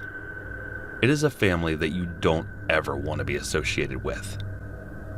My uncle moved from Italy to America, and in America, he found a friend in Roberto Giovanni, who, just like my uncle, migrated from Italy to America. Giovanni's owned everything: the local shops, restaurants, politicians, the police. My uncle introduced me to Roberto Giovanni when I graduated from college. I wanted to work with the presidential candidates on his campaign, but then my uncle said, "Look, you can either work with the pricks, these politicians, or you can work for someone who puts them in his pocket and owns them." I wanted something better, so I went with my uncle and met Roberto. He was tall and built-up Italian. He patted my shoulders and, with probably a Cuban cigar in his mouth, said, "So this is the kind you've been talking about, Romano?" And my uncle replied, "Yes, Roberto. He's a good kid. Good with numbers. He knows stuff." And with his hands gesturing even more, "You know stuff, papers, laws, you know," Roberto replied. "All right, Romano. Take him to the business room. Explain to him what we do and what we want to do with our money." Then he gestured to me and came closer and said, "Also, hey kid, come over here." He took a bunch of $100 bills in his hand and said, "Buy a suit, all right? Romano will take you to the shop and buy something that stands out. If you're gonna manage business and numbers, you gotta act the part." That was the first day that I started working for Roberto Giovanni. After a few months of working for Roberto Giovanni, I had information on how much of the business and what all the other businesses did Giovanni hold in the list of all the politicians and cops that he had in his pockets. I became the main man of the operation and kept all the numbers in every detail. We were more like a family than a workplace. Roberto had a wife and 2 daughters, Talia and Rafina. Rafina was supposedly the wild one, and the one who could hold a grudge. She once got one of her lovers beaten up real bad because she saw her talking with some other girl. Don't even ask me what happened to the girl. She was batshit crazy, and I stayed the hell away from her. Talia, on the other hand, was quiet and probably was born in the wrong family. As years passed on, I had a strong hold on every information I had on the Giovannis, and now Roberto trusted me with everything. October 12th. It was a Monday morning, and it was raining as it has never. The streets were flooded with the overflowing sewers, and nothing but scum skimmed over those streets. I ran towards the house, and outside it was Roberto, drenched in rain, waiting for me as if his life depended on it. "Hurry, kid, I've been waiting for you. Where the hell have you been?" I replied, "The roads are blocked with scum water." And he held me by my shoulder and brought me closer. "Hey kid, you're a wonderful kid, alright? And you will help me do these papers so much better. Now I am saying this because I like you like my own son, and I want you to know that the next thing that comes out of your mouth will decide your future." I looked at him, confused and clueless, and then he said, "I'm going to marry you to my daughter. Now I really would have liked you to marry Talia, but it's Rafina who you gonna be with. Don't ask me why I'm doing it. Just remember, with one yes, you'll be taking over everything." He married Rafina because he was scared that she might actually end up screwing the whole family over. Now I was the family, so all the business was open to me, and I was taking care of everything while Rafina was being a reckless woman, spending everything, and making it impossible for all of us. Our marriage was good. We barely fought, probably because we didn't care enough about each other or the marriage. So the primary years of our marriage went on to understand each other, but there was none. Soon, the petty quarrels of the married life started, and Rafina always made sure who her father was. There was no way I could have won any arguments. She would always bring up her father and threaten me. I didn't care much about them because I knew Roberto wouldn't care. But one day, when me and Uncle Romano were out doing a business, Rafina went to her father and complained that I hit her, even though I didn't and I was out of town. I came back and Roberto called me in. "Hey kid, come in. How's everything? You feeling good? Rafina treating you good?" I chuckled and I said, "Yeah, she can be a handful sometimes." Roberto looked at me and said, "Now Rafina came to me and said you slapped her." I objected in between, and he injected and continued, "Wait, I know you didn't. You were out doing a job I sent you to. I know it. But the thing is, my daughter, she's got the habit of having everything, and now it's too late to correct it. I just want you to know, I don't have any hard feelings for you. I love you, and you're my son, alright? Stop calling me Mr. Giovanni, and call me Dad like Rafia does, okay?" Completely confused by this conversation, I started heading back to my home, and I was pretty tired from the trip, when suddenly, one of the goons of Roberto roughed me up. And now the conversation made sense. I went back home with a broken nose and saw Rafina smiling. I looked at her and said, "Glad my broken nose made you smile." I woke up angry. I was pissed about the whole incident, and the incident triggered something in me. There was this sudden desire for revenge that I had. I went to see Roberto the first morning. I went and he welcomed me and asked me while laughing, "What happened to your nose? You're an alright kid. I'm sorry. I got to make my daughter happy too. And also, I got you both tickets for Italy. You leave in 3 days." And that was it. That was my limit. I was done being controlled by a scum of a family. So I decided to take my revenge on them. I had 3 days to arrange everything, and so I packed up all the papers and all the documents. It was all a strong evidence against the family, and I gathered them all and went to the feds. I knew which one to go to.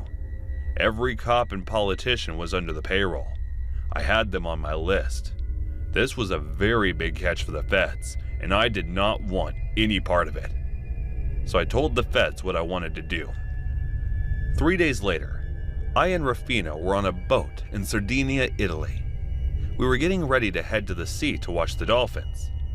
As soon as we entered the deep waters, we could see the dolphins emerging, and I saw her eyes sparkling. For a minute, I looked at her, and there was this rare innocence in her. But I was definite about my goal. I took out my phone and called her father, and gave the phone to her. She refused, but then I said, "This could be the last time you talk to him." She snatched the phone from my hand, all confused, and turns out it was the last time that she talked to him, in the middle of the sea, in the deep waters. She found out that her dad was shot by the feds. They wanted to bring him in, but he wasn't ready to give up. She was devastated and came in close and hugged me. I stood there for a second, and then she asked me, "Who would do such a thing?" As she was crying and holding me, I stepped back and broke the hug. I looked at her and smiled. It was me. I made it possible. I almost kind of knew the old man would panic, but really, the feds? He thought he could outrun the feds. He was way over in his hand. Well, God rest his soul in hell. She was furious, and as she tried to charge on me, the 2 men in the boat held her. I hired the men to make sure that she doesn't act the way she is. She looked at me. "Why would you do it? You're a murderer." I looked back at her and I chuckled. I did not murder him. He was killed because of his actions. He was a piece of shit. Do you know how many people has he killed or got killed? Because I know. I have their names. So, good riddance. Now her tears were all settled. So she looked at me and asked, "Who helped you?" And I looked at her excitingly and said, "Wouldn't you like to know?" And then I told the men to tie her up, and they did exactly what I said. They tied her up, and she was sitting down on the corner of the boat. Soon, another boat came in, and we all boarded the other boat. She was still sitting in the corner with her hands tied, and the boat was empty. It was just her, in the middle of the sea, in the deep waters. Now, I could have just killed her, but I wanted her to suffer. The boat had a bottle of water and supply that would last her 2 days. Now I gave her a choice, to come back with me and live like normal people doing normal things. Or she can act like the tough gangster daughter she is and try to make out of the place on her own. She was stubborn, so she chose to stay back on the boat on her own. So in a way, I did not kill her. She probably did it herself. I came back a week later and took care of all the legit business Roberto had and married Talia. And for the next few years, enjoyed my life to its full extent. It has been 6 years since that incident, and today, I received a letter in my mailbox, a postcard from Sardinia that said, "Hey, husband." This happened last night, and honestly, I'm still a bit shaken up about it. I work evenings as a dispatcher in a medium-sized Midwestern city. I was driving home at 2 a.m. when I stopped for gas. In retrospect, it was stupid to have stopped at all. The gas station was poorly lit and empty of any other customers, but I knew the shady areas of town, and this was usually not one of them. As I was pumping gas, I noticed a middle-aged woman sitting on the curb across the parking lot. It was a cold night and had just started raining. The woman was not wearing weather-appropriate clothing and was drenched. When the woman saw that I was watching her, she called out to me from across the parking lot. My second of many stupid decisions that night was choosing to engage with her. I was worried for her, so I approached her to see what sort of help I could offer. "Hi, beautiful. I'm just trying to get home, but no one will help me. I'm trying to get into the city, but the cab ride is $60 and I only have $40. Can you help me?" I don't usually give money to panhandlers, but this woman seemed genuine. The weather was terrible, and my job centers around helping people, so I agreed. I told her I didn't have any cash, but if she would come inside with me, I'd take some money out of the ATM and give her a few bucks. I went inside for cash, but the ATM wasn't working. I apologized and told her there was nothing else I could do. She followed me back outside, idly chatting with me as I opened my driver's door to get in. Then, she got in my car. I was too shocked to say anything. I sat staring at her as she buckled herself into the passenger seat. As soon as she got in my car, her demeanor changed entirely.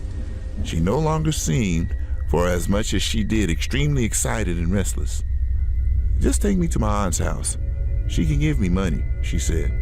Of course, alarm bells are going off in my head. Although my first instinct was to tell her to get the hell out of my car, my guts told me that would be dangerous. She'd already proven to be unpredictable and seemed to be high. I didn't know if she had any weapon on her while forcing her way into my vehicle. I thought it had the potential to elicit a violent reaction. Where are you asking me to take you? Just start driving. I'll tell you when to turn. Nope. If you want me to consider driving you somewhere, I need you to tell me where we're going. I said that with no real intention of driving her anywhere. Don't worry, honey. I'm not a bad chick. I'm not going to rob you. Just drive. No. What's your aunt's address? As I was asking her questions, she got agitated. We still had not left the gas station parking lot.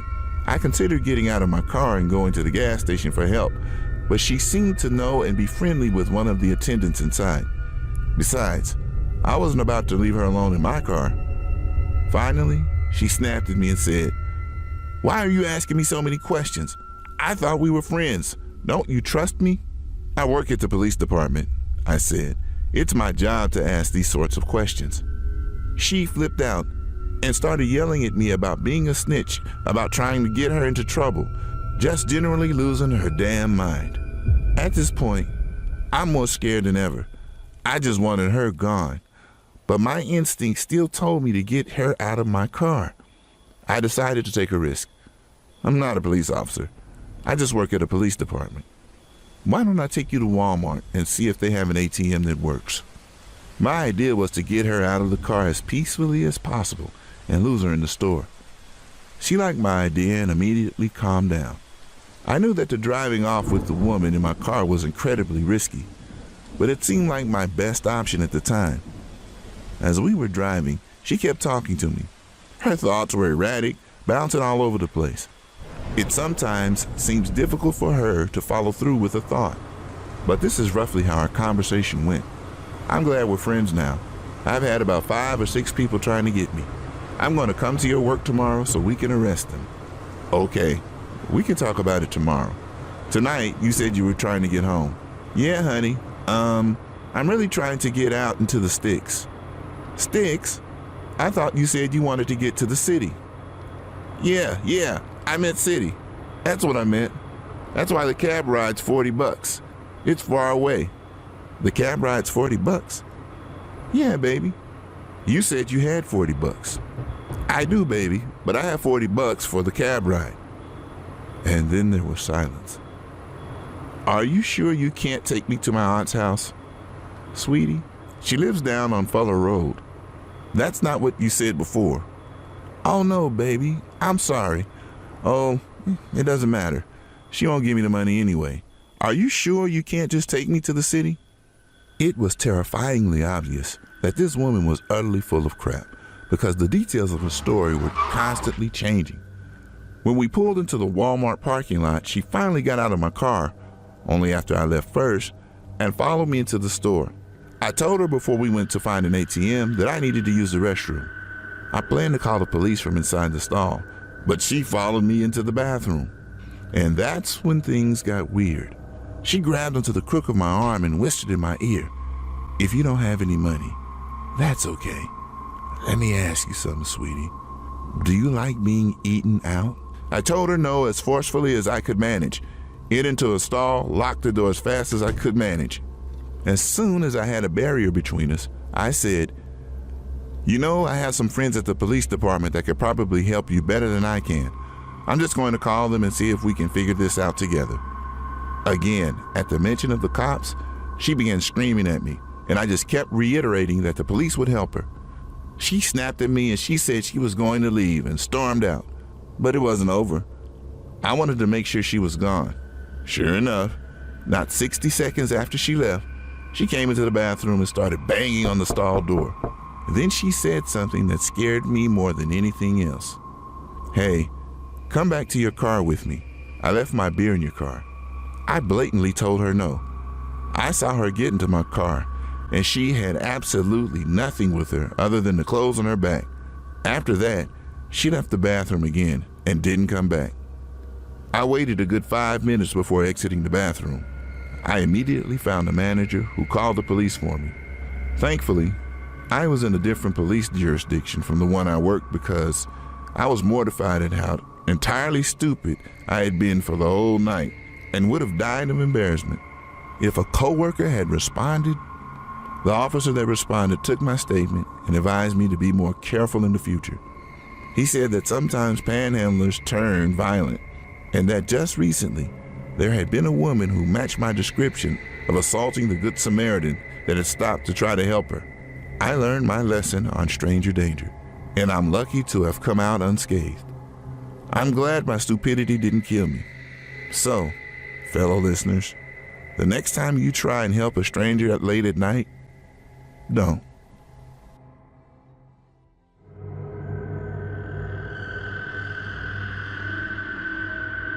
No one knew where it came from.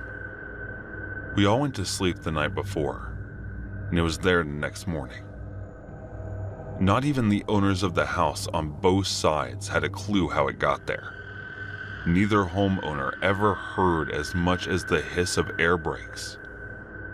During the whole of that night, the only real indication of how it arrived was the trailer was sitting upon. I was still relatively young at the time, around 13, but the subject was a hot topic around the neighborhood, and every person I spoke to, whether a kid or an adult, was eager to talk about it. Our neighborhood was somewhere new and off by itself, and it wasn't out of the ordinary for folks to dump things out there. Dogs and cats were the most common, but 1 or 2 cars would turn up every year. A house, though, no one ever seen that or expected it. The days passed, but no information could be gotten from anywhere. Soon, it began to take on a spooky and haunted reputation. Along with its phantom like a rival in the dark of the night, it did look a little familiar to that house from Psycho. The stories first reached me while I was talking to a friend's younger brother. Among the grade school kids, the house was becoming a very real symbol of fear, although it was just an old empty house to me. This fear didn't prevent some of the more adventurous of them just entering and exploring it. I witnessed a particularly funny episode just by chance. While loafing aimlessly around the streets, I was passing by in time to see a preteen boy running from the house in terror, claiming that something had grabbed him. Whether his imagination had gotten the best of him, or an older kid was having a bit of fun, the horror put upon this abandoned house had fully taken root in the neighborhood. While this was going on, a real boogeyman had been forgotten about. I'll not put his actual name here, not because of privacy, but that of the victims. We'll call him Rudy. Rudy had grown up in the neighborhood, and until he was arrested, was well liked by a lot of the parents, had voiced their fears early on because of his habit of hanging around younger boys. When he was released from jail, he was allowed to move in with his folks. Anyone who wasn't aware of his proclivities beforehand knew now every parent in the neighborhood watched him closely. But when the ghost house popped up, people's focus is shifted. A few of us teenagers were riding our bikes around the neighborhood. The father of a boy we'll call Bill was looking for a son. I overheard him speaking to a young kid close by, asking if he had seen him. Nonchalantly, the boy said that he had seen Bill going into that ghost house with Rudy just a few minutes prior. And this got my full attention. The shock of the father's face is still crystal clear in my mind. I turned around and watched the father run full speed into the house. Most of us there stood transfixed as we saw Bill's dad disappear inside. Things were quiet for about the first 30 seconds. Then, all of a sudden, a loud ruckus broke out, followed by Rudy flying out of the doorway and onto the ground below. Billy's dad was close behind. He leapt onto Rudy, throwing fists as he landed. Bill came out a few seconds later crying for his dad to stop. His dad ignored him, standing up and kicking Rudy to the ground over and over. Rudy eventually got to his feet and ran for home. Billy and his dad were right behind him. I continued to watch until they disappeared from my sight. Billy and Rudy would both claim later on that nothing had happened between them. Either way, Billy's dad had the support of most of the community, and Rudy declined to press charges on him. Rudy would eventually move away and out of the minds of most of us, until he was arrested 3 years later for abducting and killing 2 boys near his new home. Only then did we realize how lucky Bill had been. That night, as I'd fallen asleep, I remember wondering what was going to happen to Rudy and Bill's dad. When I woke up, things were normal for a summer morning. Around 9, I was making a bowl of cereal when I got a phone call. It was a friend of mine, and he was short of breath and excited. The ghost house. It's gone, man. I hung up and hopped on my bike. When I arrived at the end of the streets, I looked down and saw the empty lot as it used to be. I rode down to it, and a small group were gathering, talking to the neighbors. It was much the same as the morning when it appeared. They hadn't heard or seen anything strange. It seemed to leave just as silently as it had arrived. To this day, I haven't met a soul who knows anything about that house. Sometimes I think I dreamt the whole thing up. But then I speak to an old friend from the neighborhood, and my memories are confirmed. Of course, I don't believe it was haunted or anything like that, but I know for sure that something was wrong about it. And I pray that I never see it again.